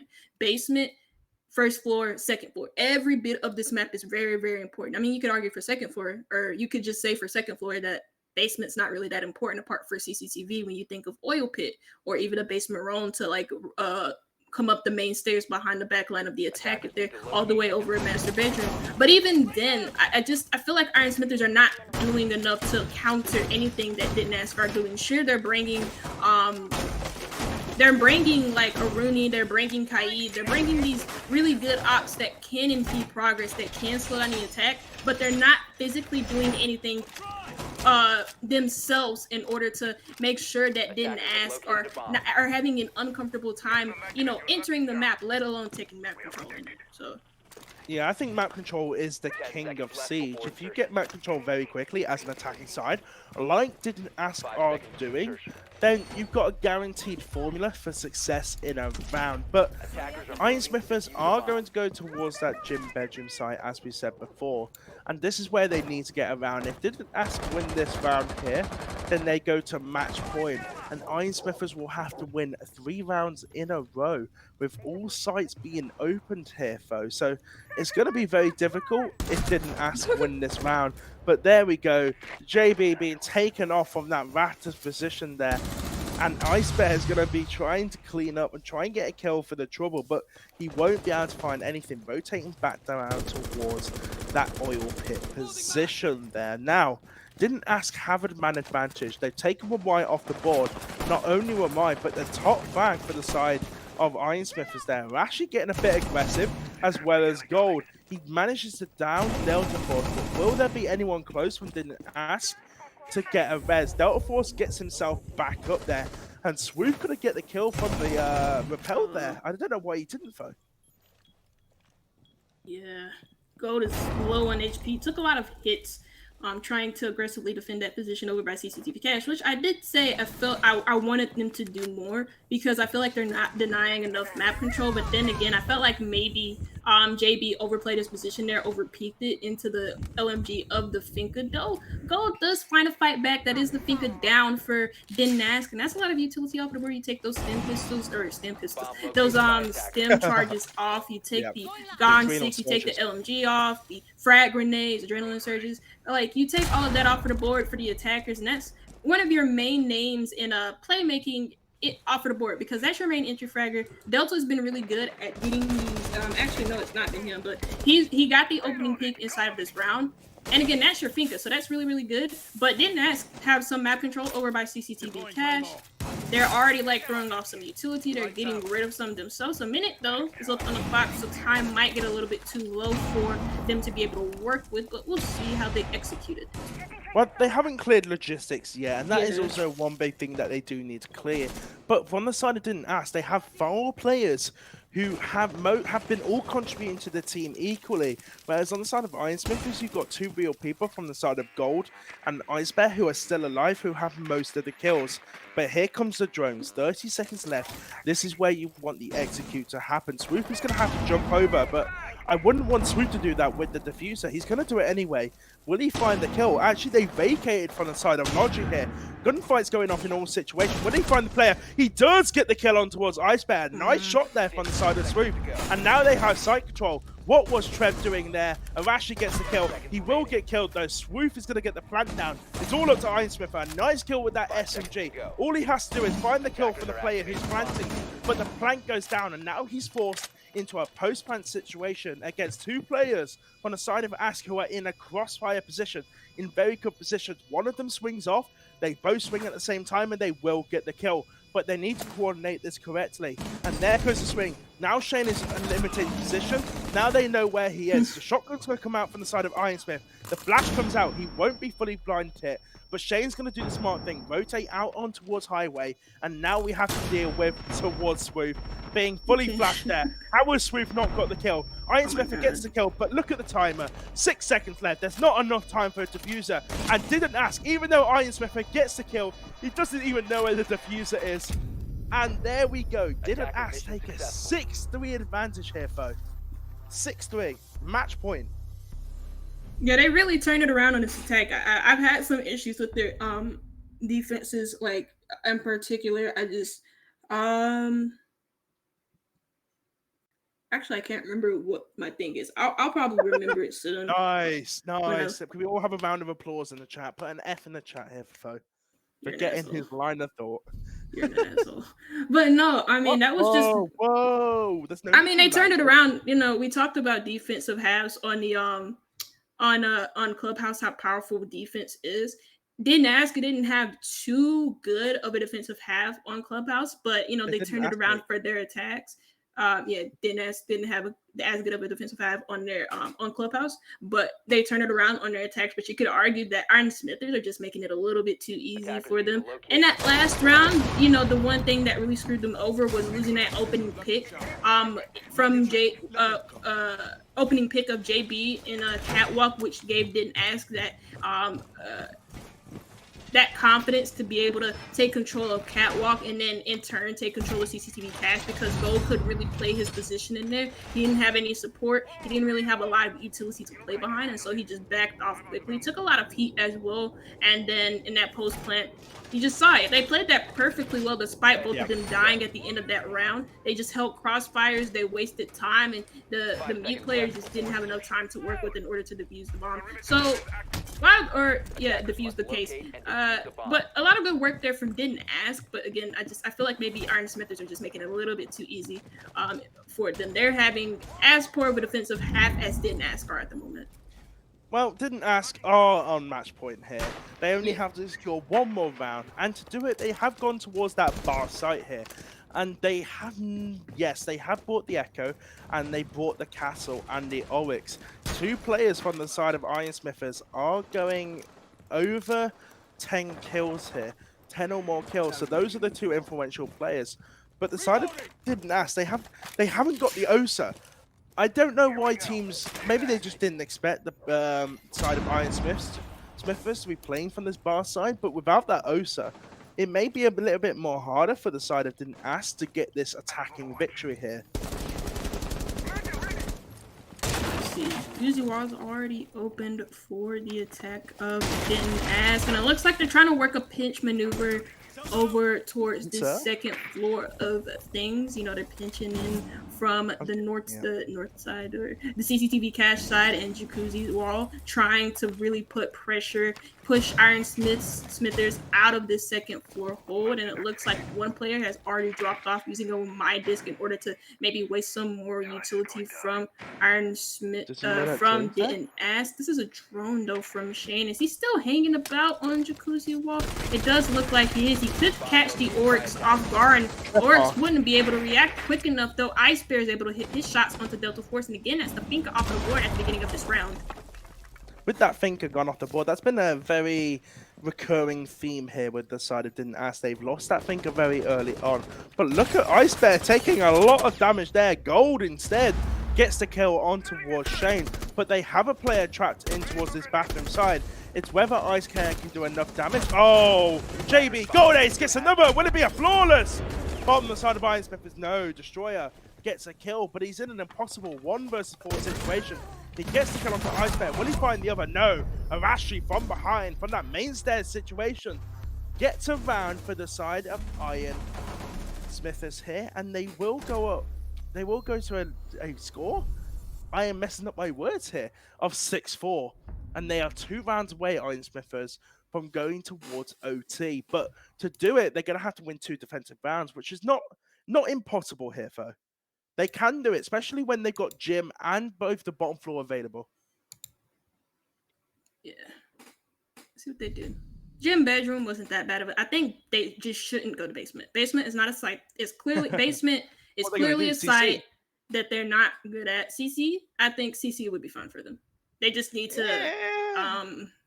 do what didn't do on the last round that they played CCTV, and that's just not keep control of lounge, which I screwed up their bandit tricking for Trev, but didn't ask her not an attack, and you know I just thought I'd reference that. Defenders So, protect your but bomb. anyways, Hey, but Iron Smith is gonna go into Jim's bedroom. I think this is a good site for them. They can't go back to bar course because they've won it, but again, that last round compared to all of their defensive rounds that they've played so far was a hell of a lot better than what we've seen from them in the entire matchup Iron Smithers. So, you know, hopefully they can do more of that, get those opening picks, be able to act off of not necessarily information, but be able to be aggressive and get into the faces of didn't ask and just get the picks that they need. Because when you do that on Clubhouse, you will oftentimes get rewarded. You don't have to stay disciplined as the defense. That's the whole point of Clubhouse. That's the whole point of Siege, is to aggressively deny map control. As the Ace just didn't have a sight there. That's so weird. That's so weird. no, Siege and have a sight. many It bugs. would be beautiful. Not when he Yeah, was like bug- sprinting, he just saw it. Oh, okay. Siege, thank you, Ubisoft, for putting out a very good game that has a lot of bugs fixed. We very much appreciate your support here. As you can tell by the sarcasm of my voice, I am not complimenting Ubi in this situation. But going on to this bedroom site. There we are. I got my words out. Let's see if Iron Smith can get around. Oh, no! Does force with the kill. Finally, Finker gets a kill on the board and is not the first kill off from the side of Didn't Ask here. And with that, oh my god, Warden off the board. Not such a big pick from the side of Didn't Ask. Yes, they can get rid of, from the side of Didn't Ask if they do have a Ying, but they don't have a Ying on the board here, folks. So, not an ideal pick, but they did get rid of one of the top frags on the side of Iron Smithers.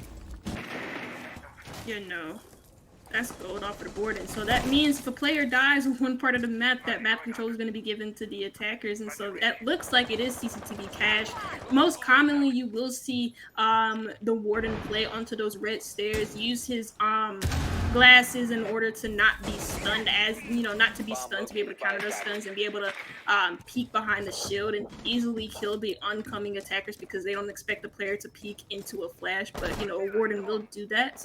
Now that he's off of the board, they give up map control on that side of the area, and so Didn't Ask have some ground to work with. It doesn't look like anybody's in logistics neither, so maybe that is something that they can focus on too. It looks like three players have kind of like retreated from that position and instead take positions up on the window instead. So maybe they're looking for an A site execute, but they're going to run into some guns of Iron Smithers plus utility and Nitroso being prepped on the window of Trev. He has to be very, very careful about the way that he plays. It's going to pre-fire, but not going to find anything as we do head into the 45-second mark. What the hell is jump out? A flick too.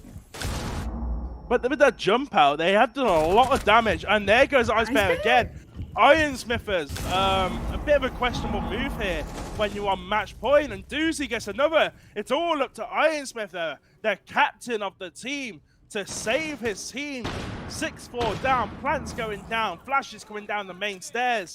He's in a 1 versus 5. Destroyer's going to rush down, try and get the kill, but he's going to be very passive about it, which is a smart thing. He's going to wait for Iron Smither to rush up. All of them are on this main stairs. All of them are proning. What are we seeing? The BM coming from the side of Didn't Ask. He's going to push up. He's swinging. Gets the kill onto Destroyer, but he doesn't know the rest of them are there. And there goes Swoop. They get the round. They get the match. Didn't Ask are your second map victors against the side of Balaloa. It's just... What was that final round? What was that main stairs first show? I'm confused. Iron Smithers was just BS'd. Just got BM'd. Insanely bad. That is just Rainbow Six Siege. There you go. That's just NA. Just NA. Oh, what am I witnessing? I come over to NA and you do this. Like, come on. You're all weirdos. You're all weirdos. You like BMing. You like being toxic. That's just what this NA game is about. Just because we knocked you out in the semi-finals doesn't mean you need to be toxic about it, you know?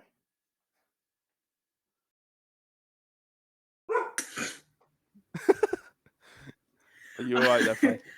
Yeah, I'm fine. Yeah. You I got mean, words? no worries. I mean, to be fair with you, just Delta, Delta didn't ask, just pull it away on the attack, and they're able to win out the map of Clubhouse 7-4. Some curious decision makings in that last round from Ironsmithers do cost them that. 2 jump outs of the same window. I don't really know why you would do that. Also, just their defensive half was overall very, very poor.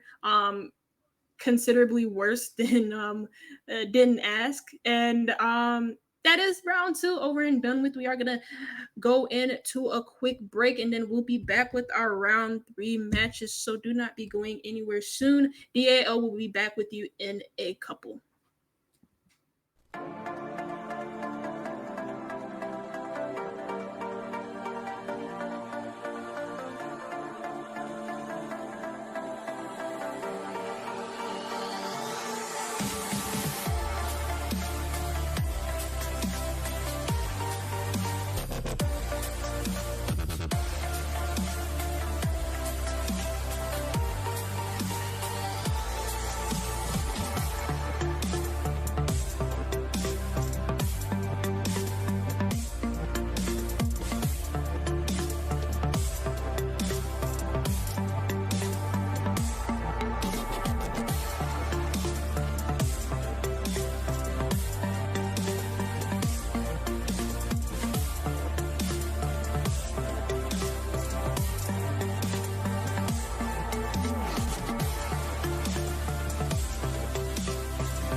Welcome back to the DAL League Season 7 Open Qualifiers. It's still for show and joined by my co-caster who's still Pyro. We are heading in to our round 3 of matches.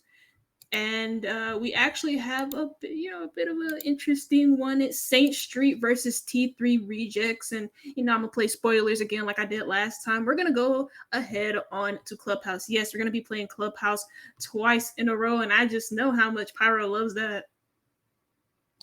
Do I have to talk right now? I'm in a depressed state of mind because we're gonna have to play Clubhouse twice in a row. I wouldn't mind if it was the first map, for a show. If we had maybe Clubhouse, Villa, then Clubhouse, I wouldn't mind that. But it's the fact we've gone Villa, Clubhouse, then Clubhouse. For our final cast, we have to cast Clubhouse. Can you see the pain in my eyes right now? It's what, 3 a.m., quarter past 3 a.m., and I've got to cast Clubhouse. Although the only good thing about that is I've got to cast it with you here for a show, so at least I'm glad about that.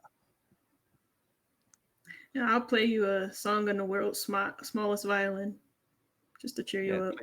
Please do it. Come on, let's get the point. Is that the song? I don't remember.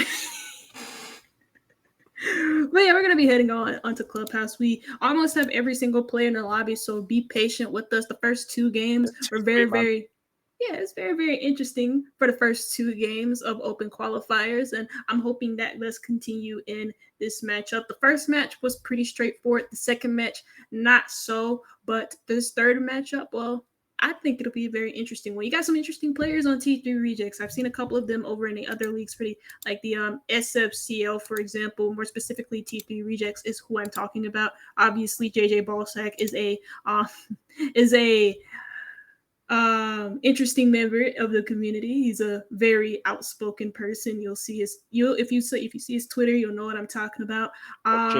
But it's very interesting team. Also, Saint Street. I haven't really heard of them as much, so I'm very interested to see what they both get into on Clubhouse.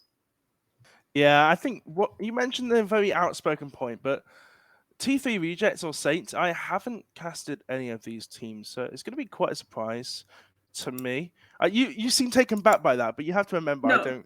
I'm EU, so I don't really. No, I did that because I haven't casted them neither. I watch SFCL like quite a bit, at least when it's on, and so I do see T3 Rejects. Yeah, when it's on, I see T3 Rejects quite a bit. They are a decent team. They're decent. They're a good team. They have some good players. JJ is really good. JJ, he looks like he's on the Saints side from what I'm seeing on the YouTube. JJ Bullsack. I don't know which side he's supposed to be on there. I think he's supposed to swap over there. I am so confused about the teams right now. But we move on from here, don't we, Fosho? But I think Clubhouse, I would have preferred to see something like Skyscraper, Border come out, something a bit interesting, something where I could have a bit of fun in casting it. But Clubhouse, there are some strats that we can see. Last time we did see it, which was the last map, Bar wasn't won once on the defensive side, was it? Let me look at my statistics because I have taken notes. So I do. Let me see. Let's see. My notes are up here. I don't believe they are. I don't believe I think no team won on defensive side on Bar. Yeah, nobody won defensive side on Bar. Neither one team. They tried it once. Both of them tried it once, and they didn't have a successful round on it. Neither team. Actually, no. That's not true. It's not true, is it? Because the attacking team on the last round was on. No, actually, Iron Smith, they did have a successful defense on Clubhouse. I think one of the reasons for that though is none of the teams picked out Osa. Now, Osa on that Bar site is definitely what changes the round on that site. So something we might see from both T3 Rejects. Are you talking about attack win rates? Yeah, for in terms of attacker on the Bar site, you need an Osa. On the defensive side, we saw the Castle and the Echo come out. We saw that top floor presence come into play. I love the hearing of the notes flicking, the paper flicking in my ear. But if I know from my own knowledge myself, like the Echo, the Castle, you need that top floor roam presence. I know from the side when they won, was because they got the early 2 kills or the early kill and then pushed into that strip club very easily. They got strip club control. They managed to push in from that pool side. That was the round that they won, I believe, from the top of my head. Yeah. So that is correct. So I want to see what they ban out here. I feel like Maverick is still gonna stay on the ban list just because he's way too powerful at the moment. Isn't there like a thing that he's gonna be losing his nades next season? I don't know if I heard that correctly. I haven't played the TS yet, so I wouldn't know off the top of my head. I just bought a new account because I play Operation Throwback quite a lot. So I actually played, now this is a bit off topic, but I played Red Crow.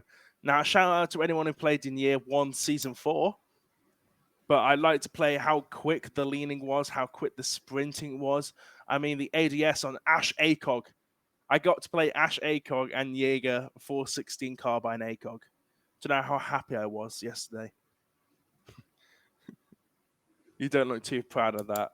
The ACOGs on the R4C. You should No. you should do it on Operation Throwback. Nah, I actually joined in during White Noise, like during like the middle part of White Noise, when Tower was in ranked.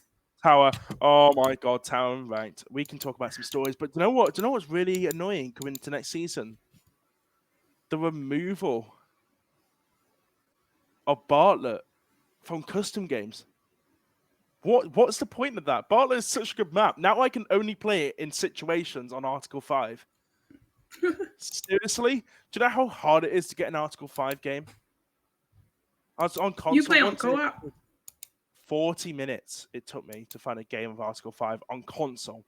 On PC, it's a bit quicker, but that's the only time I can play Bartlett. Come on, I want to do some like custom 10-mans. You know how you have 10-man servers that you can play on? That's what I used to do all the time. Especially with uni. I never did that. I just had like late nights of ranked on the PlayStation when I used to be console. Oh, PlayStation! How dare you, Fosho, play PlayStation? We're not going to get into that because the game is actually starting, and now we'll go for the operator bans on the side of T3 Rejects on the ban first for the attack inside here. Will we see a Thatcher ban? Thatcher's been available in both the 2 previous qualifier matches here, Fosho. So will he be banned here? It looks like we have some issues with the sides.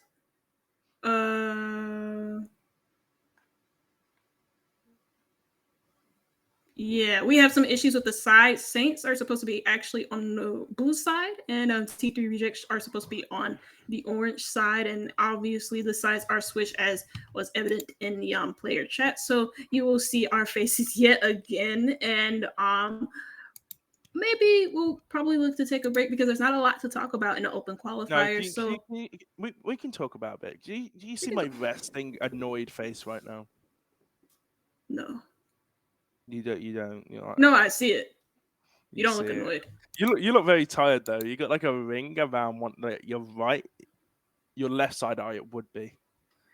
Oh no! I mean that's just. No, I'm not tired. Those are just my eyes. You know. Oh, you got into a fight now, have you? No. I'm joking. Don't take this the wrong way.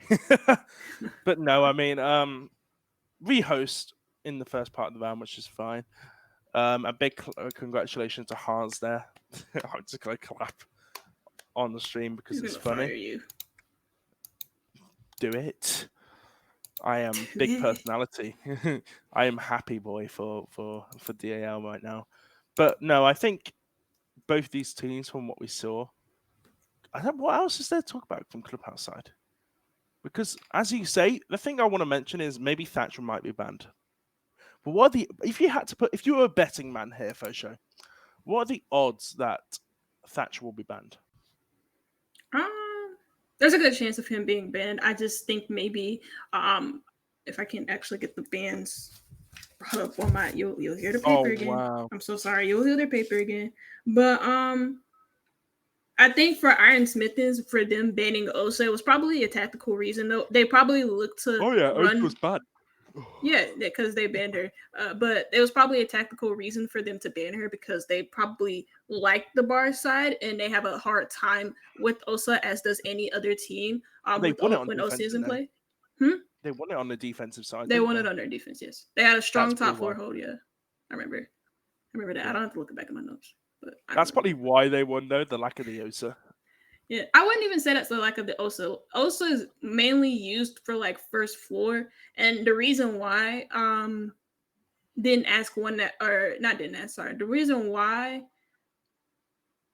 Iron Smithens won that round was mainly just due to being very good on their top four roam. They that was one thing I kind of like said about them in like a negative light was the fact that I felt like their roam just simply wasn't good enough because it was non-existent in the first few rounds up until the point where they ran the bar and they actually ran a top floor hold and they were very aggressive in taking gunfights and winning them early on. So I don't think it was because of the Osa. Osa is more of a horizontal thing. Like if you like a team could the reason why a team would lose a bar site is if the plant goes down because you can't get rid of an Osa shield for whatever reason. You don't have impacts, you don't have any nitro cells anymore. Those have been burned out, and the Osa shield is up, and you can't somehow shoot it because the cover is above and around, and you can't shoot the person behind the shield because it's a shield. You can't shoot behind it. So I think Well, obviously, it's a shield. it's a shield. Yeah, it's a shield. It's a shield, ain't it? Solid metal. It's solid Solid. metal. It's glass.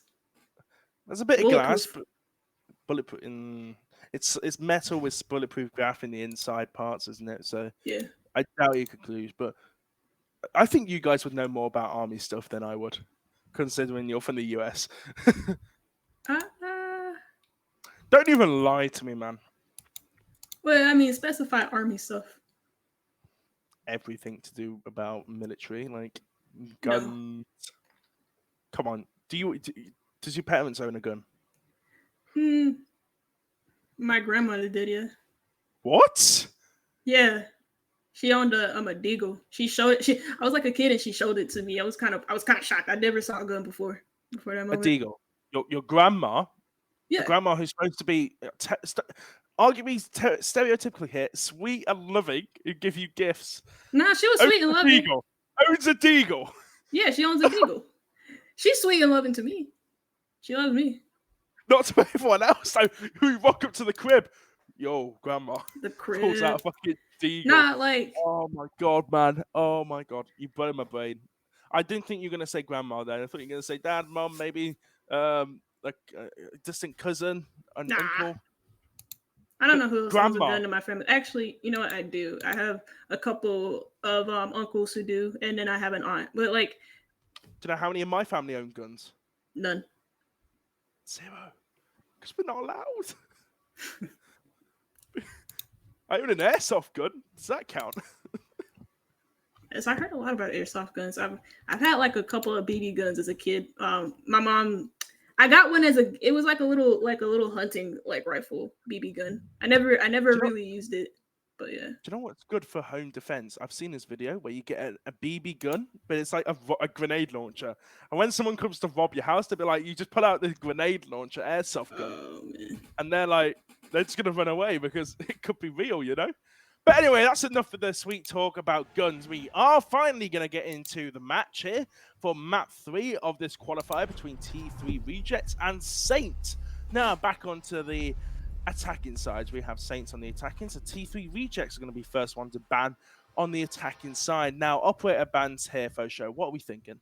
I know we talked about Thatcher. We talked a Hibana? little bit about it. Mav, I think, yeah, it's going to be the first one banned by Alright. T3 Rejects. Makes a lot of sense. Very powerful in this map, a mainstay. If you leave him open, he will most definitely punish you. And those reinforced walls is more specifically CCTV cache, jacuzzi, and also that one wall and construction that I keep forgetting a lot of the times because I feel like not a lot of teams take advantage of it. Other than the teams that are in Team 1.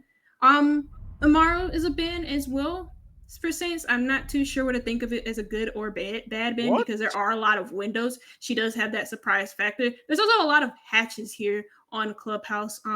And Jaeger. projectile denial makes a lot of sense, especially for catwalk control. Maybe Saints want to have an easier time with it. Maybe they don't want T3 rejects to run the Wamai and the Jaeger together. If Jaeger were left online, that's double projectile denial, which we all know how important flash grenades, we all know how important frag grenades are. And Izami is the last one off our board. Again, that's really, really good for the attacking side of things. Takes a lot of flexibility off of the defensive lineup and a lot of protection as well. Yeah, these bands are. I'm gonna say they're very weird for me. The the Amaru, the Jaeger, the Izami, I can say the Jaeger is a very powerful op, but there are better choices for a ban from the defensive side than to do from the Jaeger. A bit of a trash talk here going in the chat though to start of this game. That's just how we like it here, don't we, Fosha? We like a bit of trash talk.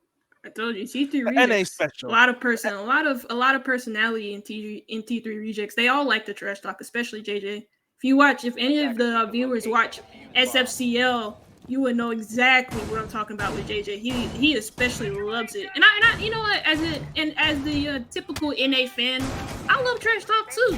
It's fun, it's nice, it's very entertaining. You got to make sure you don't take it too far though and start insulting people's like livelihood and stuff. But you know, if you talk about how bad they are and say, yeah, you're trash, and you get into their head, it makes for interesting gameplay. Like it's really like, I know a lot of people don't like it, especially not in EU or anything, but it's very entertaining in NA for a reason. Like it creates like a little storyline. There's like, oh, is there beef with this one team versus this one team? It creates a lot of personality and stuff, and you know, it's nice. It's not nice, but it's nice to me. I like it. I love it. Well, we like a little bit of trash talk in the EU, but where it gets a bit hard is where you do it a bit too much, because you need to focus on your own game. You need to focus on your own skill. And this might be a rush here, straight down dirt from the side of Saints. It's going to be Fens on the attacking part. The Zofia charge comes out, alerting the presence, and there is the barricade. This might be a little thorn in the side for the Saints. They all push in. Fens gets the first kill of the game. Will he find a second? Yes, he will. The LMG power coming out. Tski gets another kill. I messed up that name so bad. But there goes JJ on the kill with that UMP. But all of a sudden, there goes Rick with another LMG kill, and Racy with another one. 3 LMG kills in that round from the side of Saints, and Saints take a 1-0 advantage here. Okay. Jesus Christ. I told you, I think I said this match would be really exciting from T3 Rejects. Saints, though, get us off to a great start. Extremely good start. Like, that was an insane rush. You saw it prepped up in dirt, and then the other players kind of converged from like blue, oil, and all of that stuff. So it was like really, really nice. It was a really nice rush, and it worked out well for Saints at the end of the day. Rushes on Clubhouse are kind of hit and miss. Sometimes they can go really, really well. Sometimes they can go terribly wrong. That went the latter for Saints, and they get the first round here on Clubhouse. Church Arsenal is going to be the site yet again for T3 Rejects as they look to do a little bit of a better job, maybe holding down the rush. Maybe they'll expect it again, or maybe they're expecting for Saints to be a little bit more tame this round. That Valkyrie spot, that's a bit of a weird one. It might be seen. It covers that bottom of main stairs, which there's already a cam looking down there, but they want to get a bit more view. But it will be easily shot out from the side of Saints, I assume. But now they're going to reinforce blue, and we do see that fuse coming out from the side of Fens again. I've got a question though. Diana, how do you pronounce that name here? Because I'm gonna mess it up here. Diana. 10 seconds left. I'm just gonna call him by the operator. Yeah. I'm just gonna call him TK. TK. Yeah, TK. Sorry about that. If you're watching it back, which I know the Saints and both T3 Rejects will do. If you mess up a name, I am very well known for it, so I apologize in advance to any of the viewers as well. But let's get on with this. Saints will be doing a similar sort. They're doing the exact same rush again. Rush down, straight down for dirt with Fence, with the Are they really trying this again? the Lion going off on the point, the fuse going down, running straight through. But here comes the Malusi gadget. The one-bomb gadget alerts that position and alerts the smoke that they're pushing through. The early canister gets popped off, but there's only the smoke that's going to be watching from that side. There goes the first down. A down onto the mute from a grenade. I'm guessing that was from the side of dirt here, though.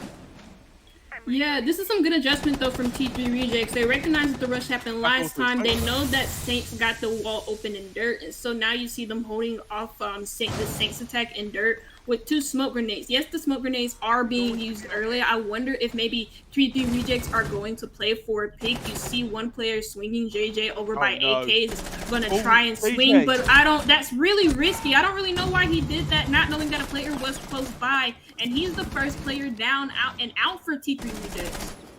And with that kill, TK gets another one onto Twizzler from the top floor. And now that they have Bar, they can start pushing towards Moto. And T3 Rejects are getting squashed from all sides, from blue, from Moto, from dirt, from main stairs.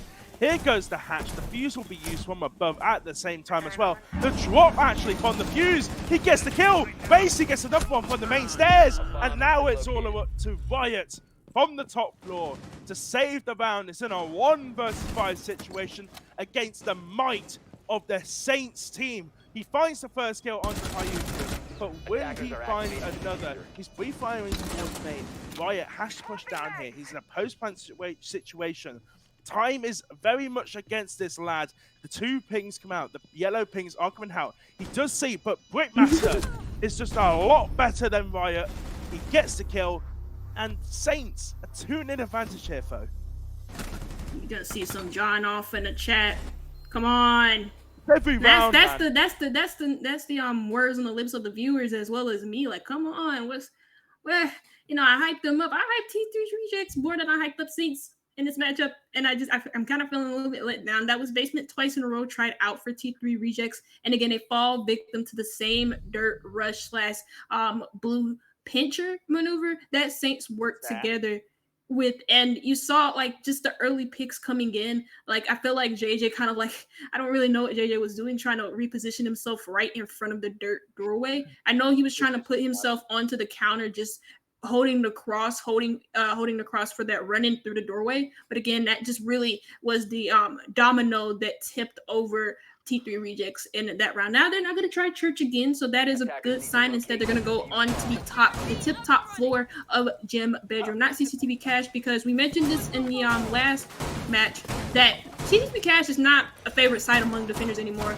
and that was in part due to the fact that the rework for Bar Stage is just that much better than what CCTV Cash can offer you in this current moment for the defense.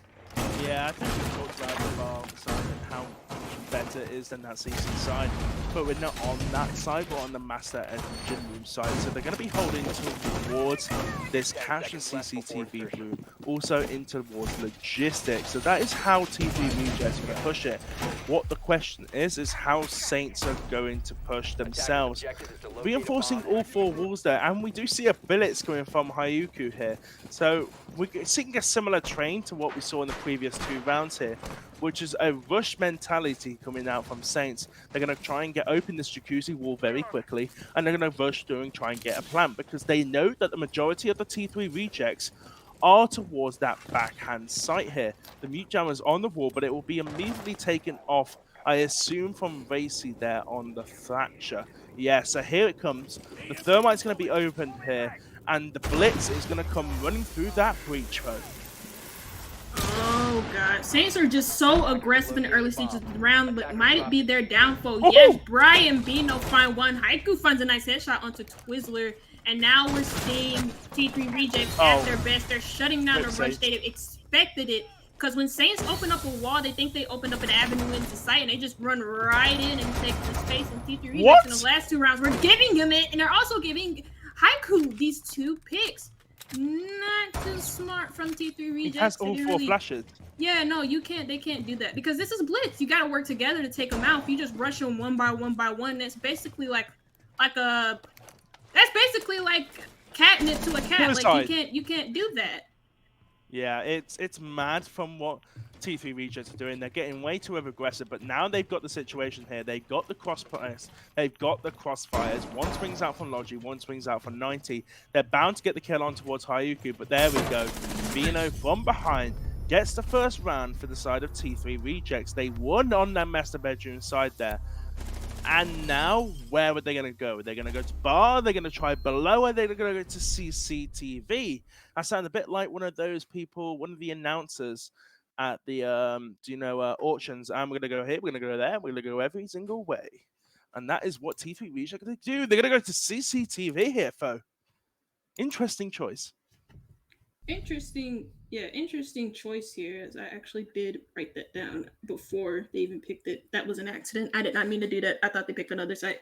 But yeah, I mean, a good close to that defensive round that we saw in the last round. They expected the rush. Saints tried it 2 times in a row, cheesing with the rush with the blitz and the LMGs, and it just didn't work out. T3 Rejects able to hit their shots when Saints made the run in. That blitz play when 2 players just challenged him one by one did scare me a little bit, but then you saw the crossfire being set up for him on the top of the main stairs from the last 2 players alive, and they played that properly at the end there, so a good closeout for them. Now CCTV Cash is their site of choice. They could have went bar, they could have went basement. Again, they don't want to try. I'm too sure they don't want to try basement. Basement is not for them because they've been susceptible to the rush twice in a row, back-to-back rounds, so maybe not. But CCTV Cash is the site for them. Now, this is heavily dependent on that catwalk code. If you lose control of catwalk, then you lose control of the site, so they have to be mindful of that. And since there is a shield in play, it seems like Saints are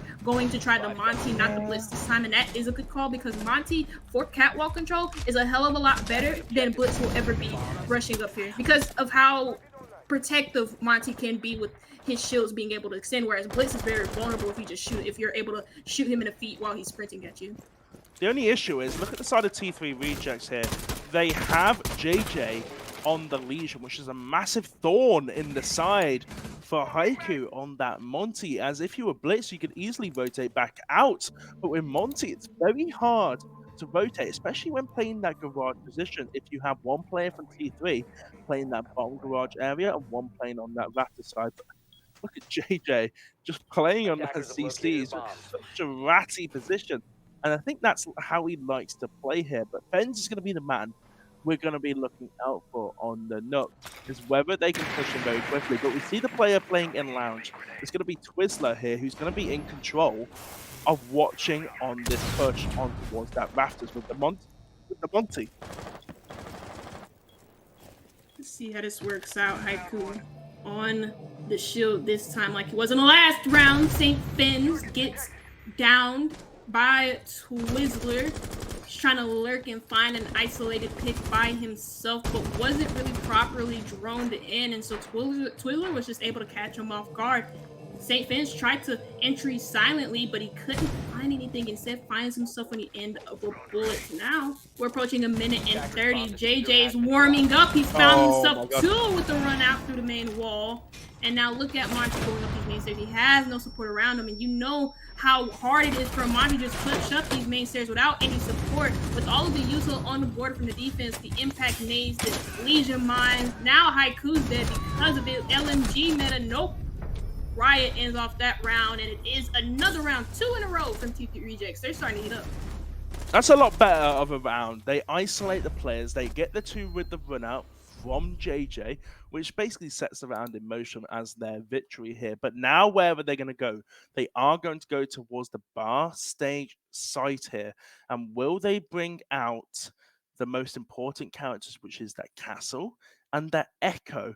They do not bring the echo out. They bring it a favor of a thorn, a Melusia, mute, and alibi on the 4-man setup with the castle. So this could come to bite them in the ass if they lose that ability to hold on towards one part of the site. May it be stage, may it be the bar site itself. But I'm looking for T3 Rejects here to play more of a top floor roam. They're going to hold towards construction. They're going to hold towards the main bedroom area. That's how they're going to hold it. But it's whether Saints can push that, whether they can keep up their aggressive pushes like they've been doing in the first 2 rounds, which gets them the victory and the rounds they needed, because they're looking for a 3-3 split here, aren't they, Fosha? Bomb located by attackers. They're looking for for T3 Rejects, they're looking for a 4-2 split. For Saints, maybe 3-3 is the best that they can do. The average split for Clubhouse is usually 4-2 for the defense if they're starting out in the defense, and it might end that way for T3 Rejects. 10 seconds remaining. And I don't know. I feel like right now, at the moment, we are even.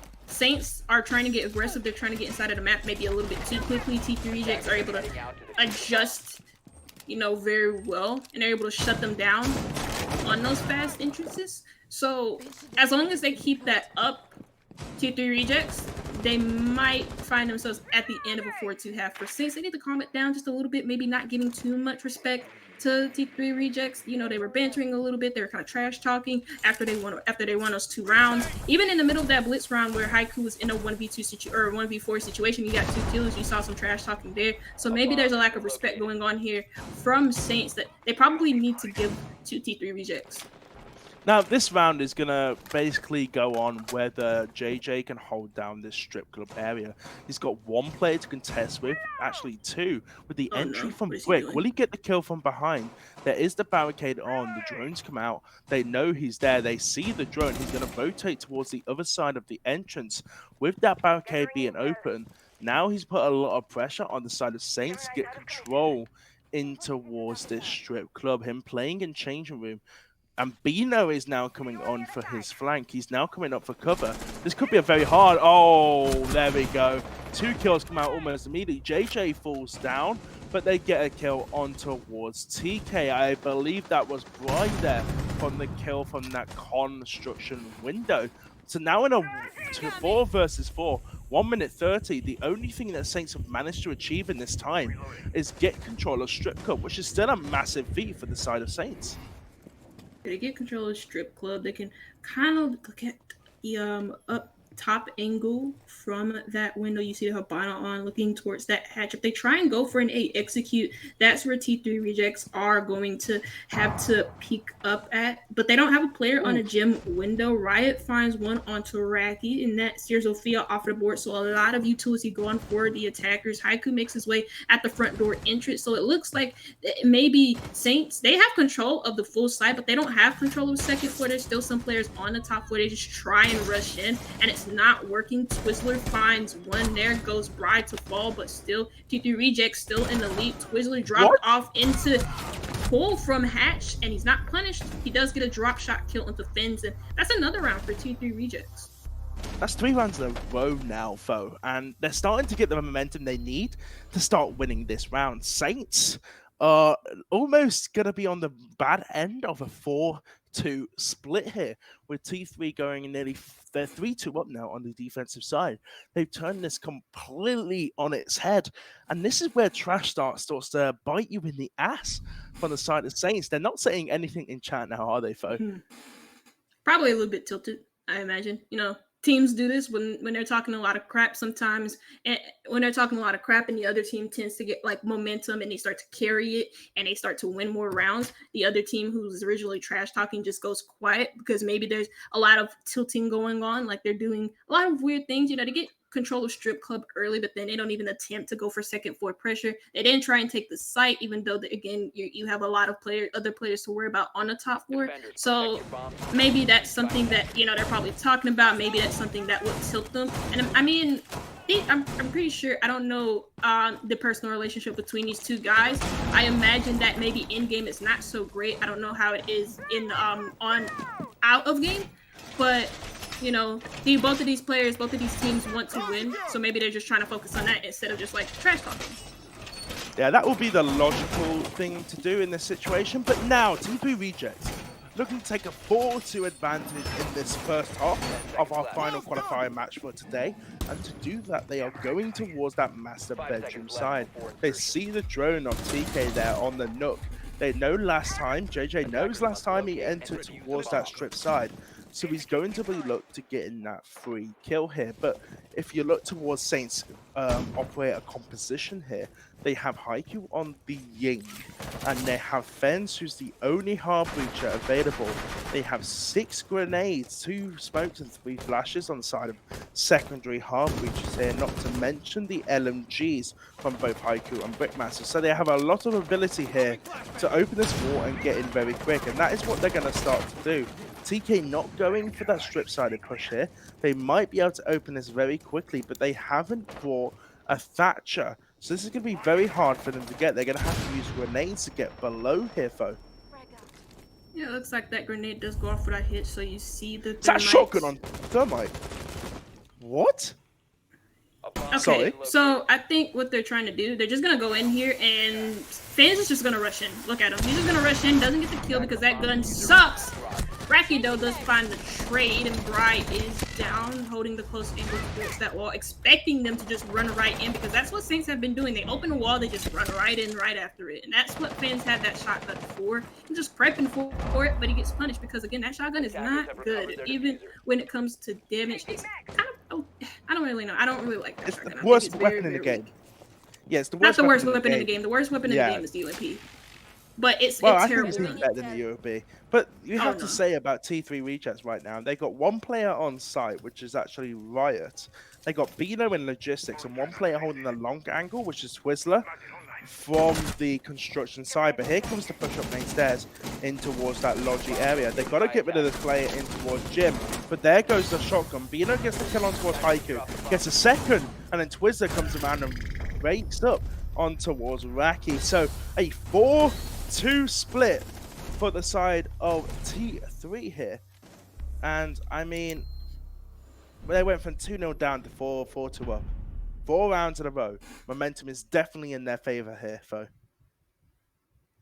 Yeah, this is the expected trend for defense. T3 Rejects now going on to the attack. Saints, you know, they kept trying the same type of aggressive play style. T3 Rejects kept reading into them properly. They kept trying to go for these cheese strats and try to go for these like really flashy solo plays, and it didn't work out in the end for Saints. Now they're going to the defense, and it's gonna take a lot of effort from them, you know, playing as a team on these defense, because that's what Clubhouse. You have to play together. You have to really coordinate on your roam game. I imagine that Saints are going to be roaming T3 Rejects.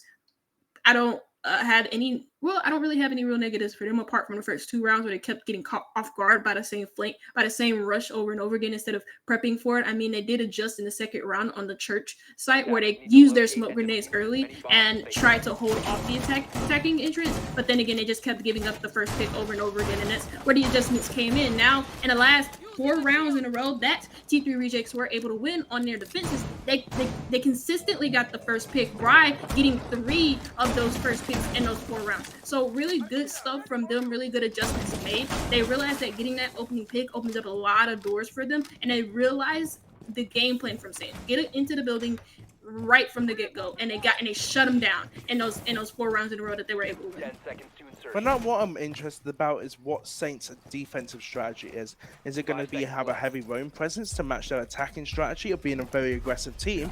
Or are they going to be more of, we're very aggressive on the attack, but we're very passive on the defensive side. We don't like to play roamers, we like to sit back in sight and wait for the opposition to push. And whether T3 as well, what their attacking strategy is like.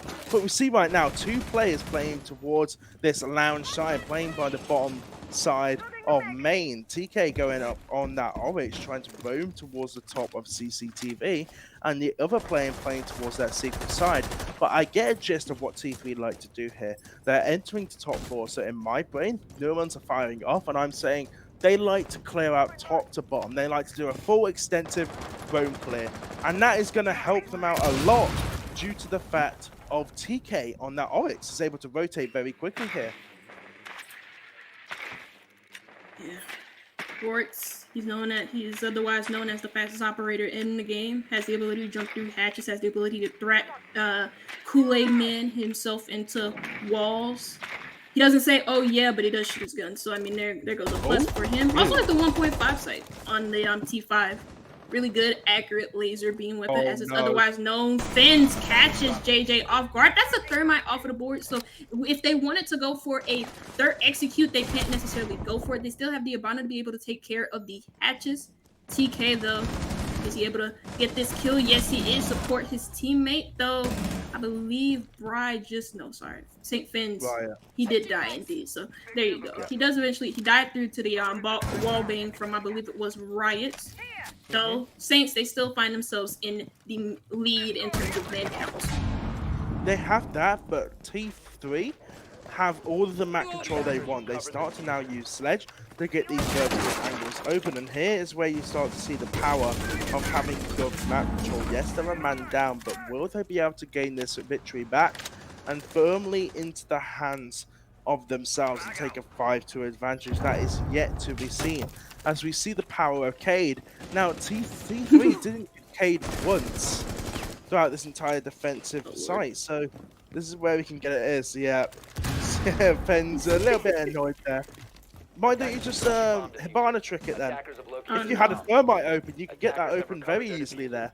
All these options where JJ got picked off first, he could have solved that issue very quickly here. But look at Twizzler. He's got a lot to do pushing down this main stairs. He doesn't even know if there's one towards the motor. There's actually two. Riot goes down. There goes Twizzler. And there goes the last one. It's all up to Bino in this 1 versus 4 situation. 15 seconds left on the board. He's not even going to be able to get one. The drop shot there from TK, from Saints. And they get a 4-3 now in towards the favored T3 rejects. Yeah. Just a lot of things went wrong for T3 rejects in that round. Obviously losing their thermite. Huh? Say so, yeah? Yeah, like losing the thermite early on really limited their options. They could have gone for a split take towards dirt and kitchen, but they couldn't even get the kitchen half open because the thermite died. Also because that grenade was a hit and a miss, so maybe there's some droning issues going on to the point where they're not able to effectively drone out sight. Actually, let me check something. No, they had a mute, so maybe mute was impeding their progress. But yeah, again, yeah, so maybe their intel denial though from the mute really helped out that round and making sure that T3 rejects didn't have any eyes on the site, any eyes on the utility being played on the site to deny T3 rejects an easy access point in. But they couldn't get the Kaid call off the hatch. They couldn't really do a lot of things right in that round. They lost the opening pick again, JJ being the more crucial one since he was on the thermite.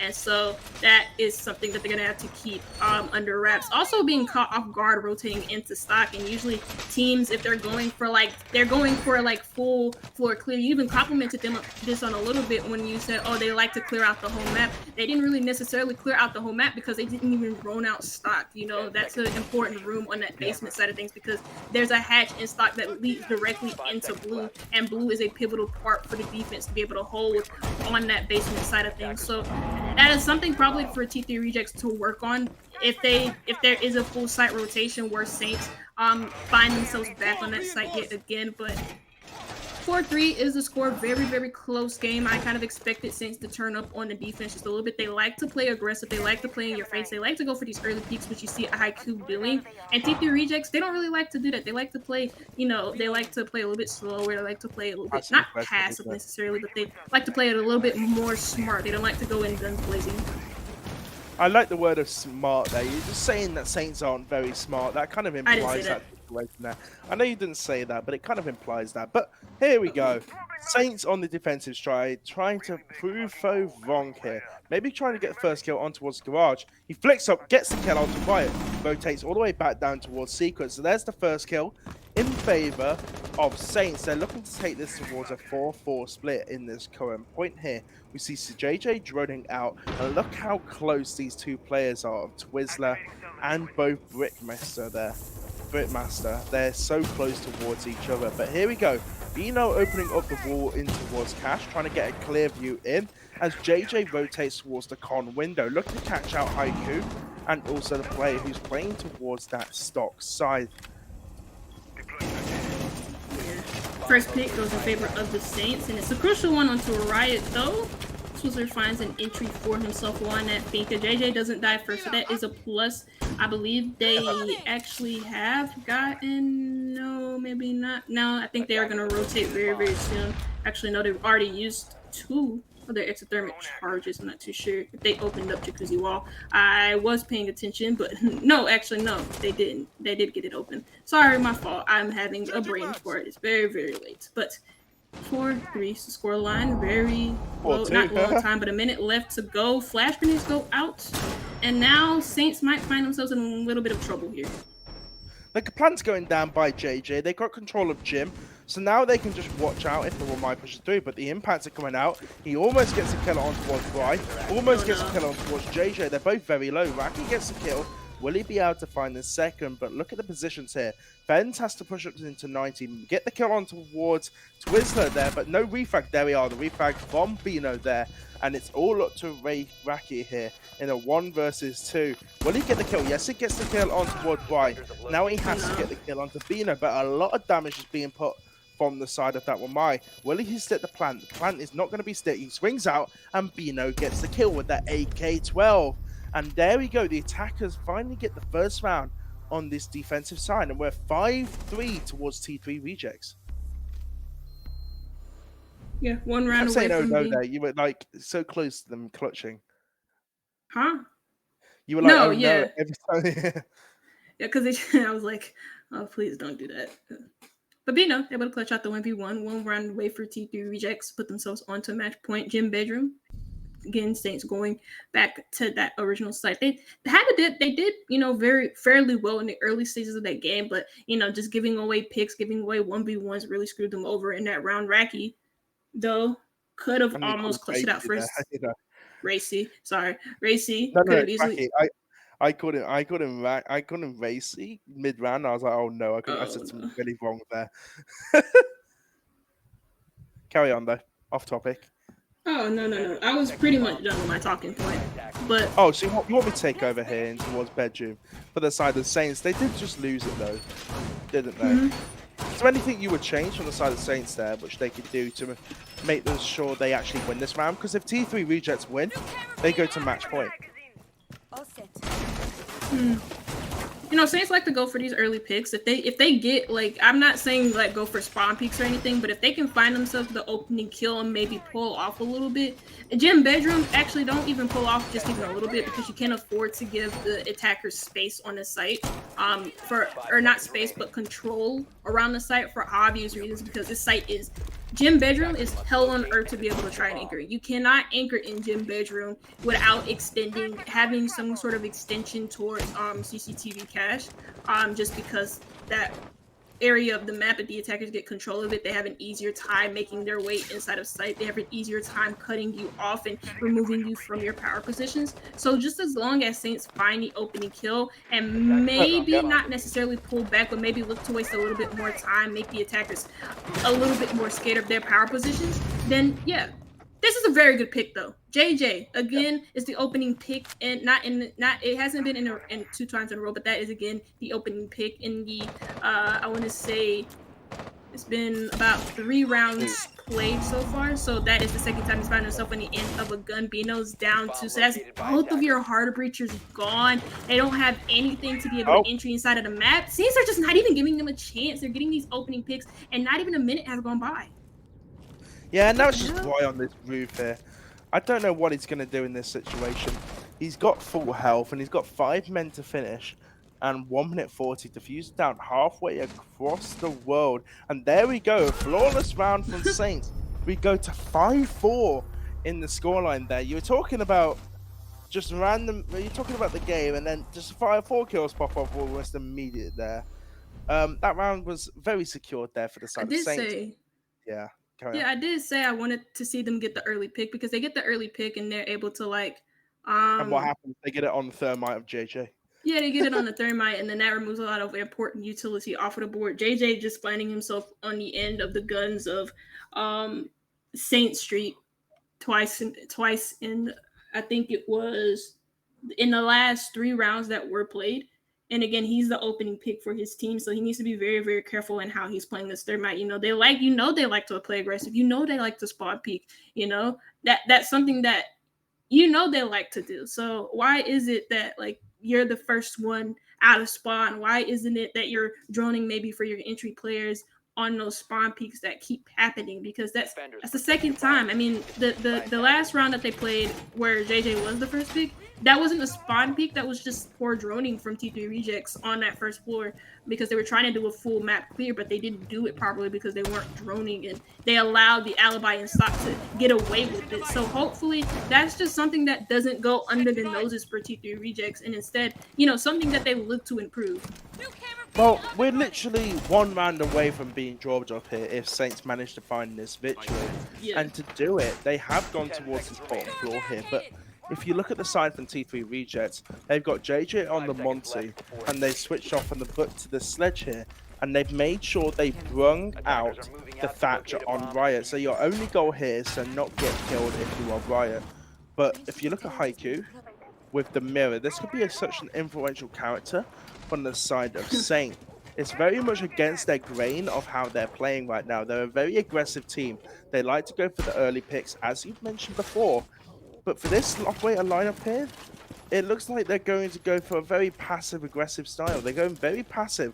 But say that, Bright is taking a lot of damage there, but he just does a lot of damage towards Fens. The first gunfight doesn't manage to do any sort of damage, but look at how quick they have this top floor control here in towards bathroom. Yeah. Clearly, T3 Rejects learning from the last few rounds that Saints have played on this defense that Saints like to go for these aggressive peaks early on, and so JJ chose the Monty. But he's not just good at obviously he's not just good at driving away spawn peekers by being aggressive with his shield onto those windows that the spawn peekers like to peek from the Nitro. So taking away Twizzler's attention, he should be afraid because that's a popular spot to be nitroed in as a Sledge or a Buck player. But Marty can also be good for these third executes. He can provide some pressures. He's like the figurehead, and if you guys don't know what a figurehead is, it's somebody who takes attention away from the real problem, and that's what Monty's essentially going to be doing here in there. He just has to be careful, JJ, not to unshield and do some aggressive ass peek or something. Raggy though is going to find the first pick. Riot drops down into sight. Who's watching the hallway? There's nobody on the bottom of main stage for T3 Rejects. They try and go for this plant anyways. Though Monty's gonna set up his position over towards blue. That's Twizzler with 2 in main hall. 1:10, and T3 Rejects are in the site. Now it's all up to TK here. He's got the Mon to get over with. The plant is going down, and he's got a mirror to contend with. If they play on the mirror, they can get a very free kill. That is JJ typing. He is Why is he typing on the Monty? What? I don't know why he's typing. How is he doing that? JJ, you're hacking, my guy. He comes around and he does get the melee kill. How is he typing? The only thing I can imagine, the only way I can imagine him doing, maybe there's like a speak thing that he can do where he's setting your. I don't think so, because that was pretty fast. That puts G to say what are you doing, or GG, or you're so bad. He has custom commands for his trash talk. That could be the only option. Jesus Christ. JJ, you got to give us your secrets here. But T3 Rejects are match point here. 1 round away from getting it. Saints have to win out of the 2 rounds remaining. Have to win both of these here. Yeah, match point for T3 Rejects as I'm trying to get everything in. Yeah, I'm just trying to get stuff organized.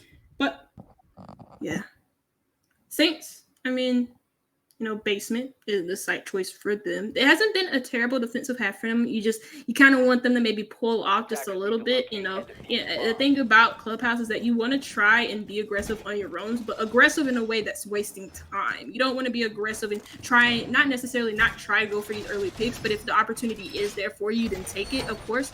But maybe look to try and waste more time instead of trying to go for more gunfights is the play. Yeah. I definitely agree with you at that point. I think Saints have to play it a lot more safe than what they've been doing. They've been this very, very aggressive team.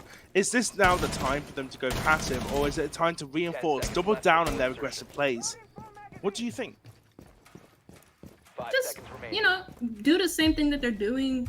Roam the same way that they're doing. Just stop roaming for these really overly aggressive plays. You want to be able to waste time, but don't sit there and overdo it with the way that you're peeking and stuff. It just doesn't make a lot of sense, and they won't be losing these rounds. But that's not to say in that last round that T3 Rejects did everything perfect, because they didn't. I mean, you saw the main hall player be able to get 2 players, and there was nobody at the bottom of main from from T3 Rejects to be able to close that position off, to be able to watch it properly. And you saw that same player just get 2 kills from the hallway. It was just a really weird. It was Rack. It was Racky who got those 2 kills, Brickmaster who got those 2 kills from that hallway. It was just a real hot mess for T3 Rejects in that round. But we're gonna go for the same type of execute. It looks to be a dirt rush Dirt this time. rush. They have the sledgehammer out from Twizzler, just slowly encroaching over towards this door, but Brickmaster is kind of watching it behind the middle boxes. Oh, But Bino open taking to- a lot of damage there. TK gets the kill on towards Bryce. So there's the thinker off the board, and that doesn't help there. The shotgun from Benz playing very aggressive in this position, taking a lot of damage for his troubles. Will he be able to get the kill? He does. He gets the kill on towards Wyatt, and there goes the Thatcher. This looks like it's going to be a Saints round, but can he get away? Twizzler's on the watching, just has the crossfire. So Benz is stuck in this squeezer position. He has now done his job for the team. He's taken away 2 influential players from the side of T3 Rejects. An easy trade coming out there from the side of Brickmaster. And there goes Fens again, killing JJ. Now it's all left up to Twizzler. He finally gets a kill onto Fens, but it's too late as the vertical angles from TK with the teabags. Fens with the lols as well at the same time. And now they are 1 round away from going towards OT here. We're going to go to some OT action maybe, Fo. OT, never had Still love. match point One more for time. T3 Rejects, though. We might be going into OC like you've mentioned, though. It's very competitive, very spicy matchup so far. You have the aggression of Saints and combined, I forgot the word, combined with T3 Rejects, and the way they're playing stage in their own way. There are, again, I mentioned it before, some negatives from both teams and some positives as well to take from it. Saints have been really, really good at getting the opening pick in a number of these rounds. Well, no, actually, I think it has been, let me count. 1, 2, 4. 1, 2, 3, 4. 1, 2. The counting 3, 4, TV 5. show. So they with have been Mike- better at getting the opening pick. Yeah, I love the counting episodes here. But this last round, what are the odds? Do you think Saints going to pull it out, or are T3 Rejects on the attacking round? Considering it's going to be this master bedroom and gym site, what do you think will happen? They have brought out the Monty, but it's not JJ instead, it's Riot who's going to be on that Monty ability here. Yeah, again, it seems that T3 Rejects are kind of taking up the Monty. They recognize how aggressive Saints want to be, and a good way to shut down that aggression is with a good old Matanya. So, okay, no, I'm sorry. My bad. I'm so sorry. They're going to go into Thatcher instead. Makes a lot of sense. Thatcher's really powerful in this map, Wait. but... They're not reinforcing Jacuzzi Wall. You said what? They're not reinforcing Jacuzzi Wall. Yeah. I decided not to mention it. I didn't want to mention it. Well, you're going to mention it now. Take us through it there. You got to go through the mind, because you are an NA player. Take us through the mind of an NA individual here. What is the mindset here? I'm from NA, but I don't know what the hell they're doing. So you agree that NA is bad then? I did not say that. I just said I'm from NA, but I don't know what the strat here is for opening. I mean, you know what? I think the thing is that they have a mirror on bathroom. They know that T3 Rejects are gonna get the wall open anyways. They could easily play, because they could easily play a Kaid or Bandit and Kaid trick and Bandit trick this wall, but instead they want to be able to play behind the mirror and have some sort of aggressive peek towards Jacuzzi. But then again, that type of stuff happens where this mirror window could be easily dealt with in the first opening minutes. Though opening kill happens for Saints onto Brian. That's your think off of the board, so a big pick for them. Yeah, and with this first pick, there goes the Finker again, as we mentioned. The amount of utility lost from the side of Bry there, and T3 Rejects might set this game in towards an OT manner. It's just whether that T3 Rejects can allow this, can come this back, can make the comeback. Can they? They've got rid of the mirror, as you said. Now, can they execute onto site as a team? That is the main question. And also, how are they going to do it? They need to deal with the Romans. Twizzler's going to go in. He's going to go in from that red side. He's going to try and get rid of those Romans of Haiku from that far side. But look at Racy almost getting the head, taking the head off Bino there. I don't know how that killed, but there goes Twizzler onto Fens. The repack back in favor of T3. Racy with a kill onto Riot. Bino takedown to a lot of health. Will he get the kill? Yes, he will onto JJ. Yeah. Brick gets the kill, TK gets another. Now it's all up to Twizzler. But look at the health on the side of Saints here. Never mind.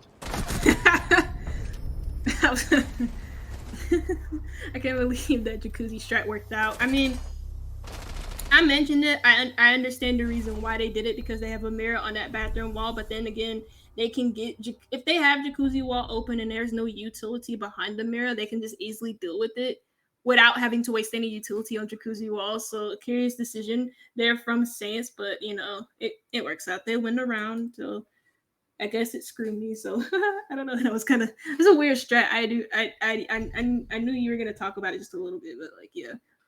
Now we're heading into OT. T3 Rejects start on the defense, and Saint Street start us off on the attack. It was a comeback from Saint Street after T3 Rejects put themselves onto a 6-4 lead, but they couldn't pull it through over the finish line. They couldn't even grab one more round in that attacking half, despite some questionable decisions from Saints.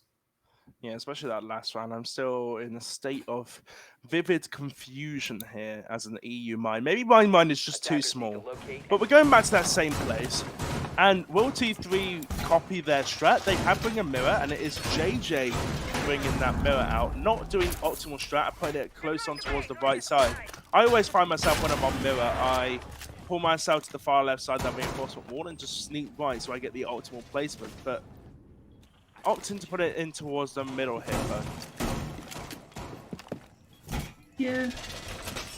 You see what T3 Rejects are already starting this round off right in the prep phase compared to what we saw from Saints, and that they're actually setting it up properly with the mirror and having some utility behind the mirror.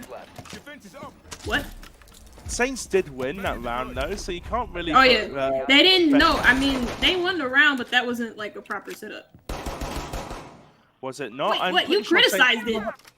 I am criticizing it, but I think Saints will have a very strong warning word with both of us about the use of strategies here.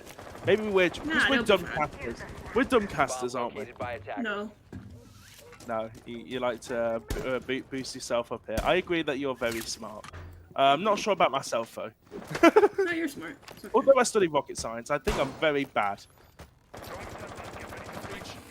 But let's not talk about that. Let's talk about more of this round. As there goes the wall in towards the bottom floor. I believe that was actually the jacuzzi wall that has been opened here by Haiku.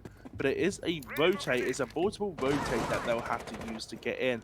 Actually, it didn't get open the entire wall. Wait, did it even open the wall? I'm so confused. The jacuzzi wall or Jacuzzi, yeah. They opened up. I'm pretty sure they did open up jacuzzi. Looking at the way that they're attacking this. Yeah, they opened. Nope, they didn't open up jacuzzi. There is a big hole in the wall.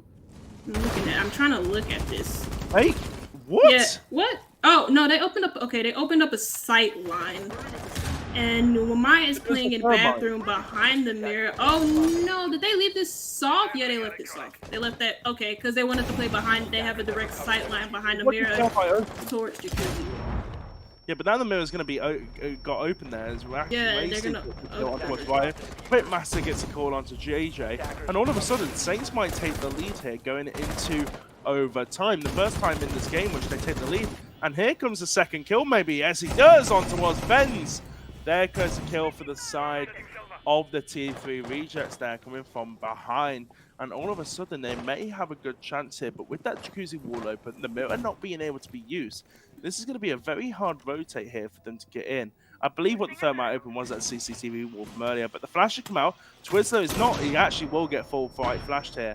And he's going to push in. I don't believe he pushed in towards the right. No, he doesn't. There goes 4v1. Plank going down. It's all up to Brian here. He won't get any kills. Quick LNG. It's just going to hold down Mouse 1 here. And there we go. Saints are 7-6 up in this game. One round away now. They have to win 1 out of 2. The same as T3 Rejects did 3 rounds ago. Yeah, so T3 Rejects, after I just praised them for having a proper site setup, I didn't see that they didn't reinforce. I assumed that they reinforced it because I saw the one panel reinforced, but I did not see that they did not reinforce the other, so I apologize for that. But okay, so after I praised them, they just leave that one panel open. Again, surrendering their opening pick pretty early on, and Saints just able to capitalize off of that and be able to carry the momentum for the rest of the round. Saints now going on to the defensive side of things in this OT match point, so we're getting down and dirty with it. Will T3 Rejects, put us into OT match or OT max match points, Round or will 15 all the way. all the way to 15, or will Saints carry, the torch and put us 8-6 Do you want to on know the what my carry? honest Locate opinion and is? defuse What I the hope will bomb. happen? I hope Saints get the victory here because I'm tired as fuck. Tired. No, it's been a very good game up to this point. T3 Rejects, both T3 Rejects and Saints have played phenomenally in this game. But what I'm interested to see, and I observed it there, Hans beautifully just looked at him, is Fens on that Caviera. Will we see an interrogation here? A POG interrogation. It's yet to be seen, playing in this bathroom area. Do you know what I'd like? Just a He's trolling. POV of Fens the entire round. That would be funny. 10 seconds left before insertion. Just Watch no him one get an else. interrogation off too. Yeah, we don't look at side setup. We go on board with Fens. That's the entire round. Who cares about the rest of the round? Attackers All we objective need is to locate Fens. a bomb and defuse it. Yeah, I'm just. Oh my god! Watch him. He's trolling. He's gonna watch him get like an interrogation. If he gets an interrogation, I'm gonna lose. I'm gonna lose my mind. I want to see you scream then. I want to hear you scream and shout. Man, that sounds like a line from a horror movie. What the hell? Now you got to do some will I am, you know. You got to scream and shout and let it all out. Come on. But That's the such an old drones do song. come up from the sledge. Yeah, I know. It's just a good song though. Will it be misdrone? That's the issue here. If they push in towards Logi, push in towards main, they've got the multitude amount of drones pushing in. They are going to see him. They do manage to find out Fens here. He's going to push around. Will he get the kill? He does a little bit of stuff there. He misses all his shots. He misses all his shots there, Fens. He's going to rotate all the way back down to site, making his roam almost useless there. He kept trying to challenge with that crappy pistol, and I thought he was gonna die. But I'm surprised that T3 Rejects didn't kill him. He escapes with his life. He's able to rotate in through the site. Maybe gonna look to hold on to generators, but he's gonna run right into somebody on the top of him. Does that player even get him? No, it's an interrogation. Fens is able to pull it off. No. There it goes. Interrogation. And now Saints' position. No, sorry, T3 Rejects' position is known to everybody on the map. That interrogation lasts for a little bit, and there goes JJ to fall to brick. And with that, they haven't managed match now, Saints. They're looking to take this down. The LMOs from Brickmaster, the 5 and 12 means coming out from the side of JJ. He's going to get absolutely rinsed on Twitter after this, and deservedly so. Most of the T3 Rejects has leaned basically on Vino and Twizzler on those soft support and support players, showing up that supports can actually do stuff in Tier 3 matches. But enough about that. We've got 1 minute left in towards the round. Haiku on very low health, and they're now going to get the hatches open. Vertical play is going down, but where is the execute going to come from here, Bo? That is the question. 40 seconds left. Yeah, that interrogation most definitely threw the wind, threw the cells off of the mark for T3 Rejects. That's not the saying, I know. I can't remember what it was, but still, that most definitely put a damper into their experience, because that interrogations usually don't happen in comp match. If you have a lot of support with you, because of the way that teams drone out and the way that they coordinate with each other, Caveira is useless in comp play, but they make it. Fens makes it work. Bry rage quits, and that's the end of the round. 8-6 to Saint Street. And well, what an end to the match with the interrogation from Caveira from Fens. I know, and Fens MVP with the beautiful platinum camo there. And yeah, Saints with the victory. Very well deserved from them, you have to say. Yeah, most definitely. It looked pretty rough on their attacks when they kept trying the same type of aggressive attack, and then when they went on the defense, they were very, very aggressive as well. And I thought T3 Rejects would do a better job at shutting them down, considering the fact that they did adjust with their op picks, picking the Monty a numerous amount of times, but just couldn't pull it over the finish line on the 6-4 lead on the attack. And then that last attack just summed up the whole entire game. It seemed that T3 Rejects at the end of it were just completely out of it. You don't usually see an interrogation from Caveira for a numerous amount of reasons in comp matches, or you don't even see Caveira playing at all.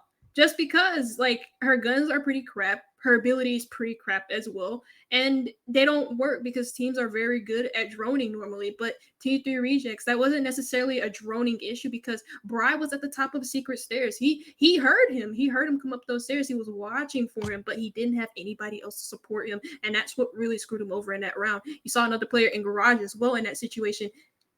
They weren't able to trade him out quickly, and so It's you speed know at that point, isn't it? Because as it's soon as you speed. get Yeah. interrogated, it takes a bit of time. He was covered by the secret stairs balcony as well, so I think he got lucky with that. And then the K get the kill, the BM coming from the chat the entire way through. Just, I think that just brightened up our day, to be honest. But it was a very long match to finish off this 3 matches in the qualifiers here, Fosho. It's been a pleasure casting with you, as always. Yeah, as always, I enjoy casting with you as well. It's been an entertaining day of matches. We had a really, really not so close game at the beginning. Then the second one was a little bit closer with a lot of blunders, and It then got this better one than was better than a better. lot closer back and forth. We saw the comeback happen from Saints in that 6-4 lead for T3 rejects, but they were able to pull it through into OT match point, and both of these teams move on to round 4 in the open qualifiers. But I think that does it. Yeah, that does it for the stream for today. We do have a game tomorrow at about 7 p.m. same time as today, so watch out for the open qualifiers for tomorrow because the games are going to keep coming at you and they're going to keep being as entertaining as they are because Siege is entertaining to watch, not necessarily play but watch. And so I think that'll be it for me and you, Pyro. Thanks to Hans, though. We have to say a massive thanks to Hans. Massive thanks to Hans, And who has been our amazing producer tonight. He's been dealing with a lot of flack, so please be kind to him in those replies. He's been dealing with a lot, the site messing up and all of that good stuff. And we just want to say we appreciate Hans here. It has been my first night here in the DAL League, and I'm looking forward to casting more with all of the other casters here, and especially you, Pyro. Again, that is all from me and Pyro, I'm for sure. And I will see you guys maybe tomorrow. I'm not too sure.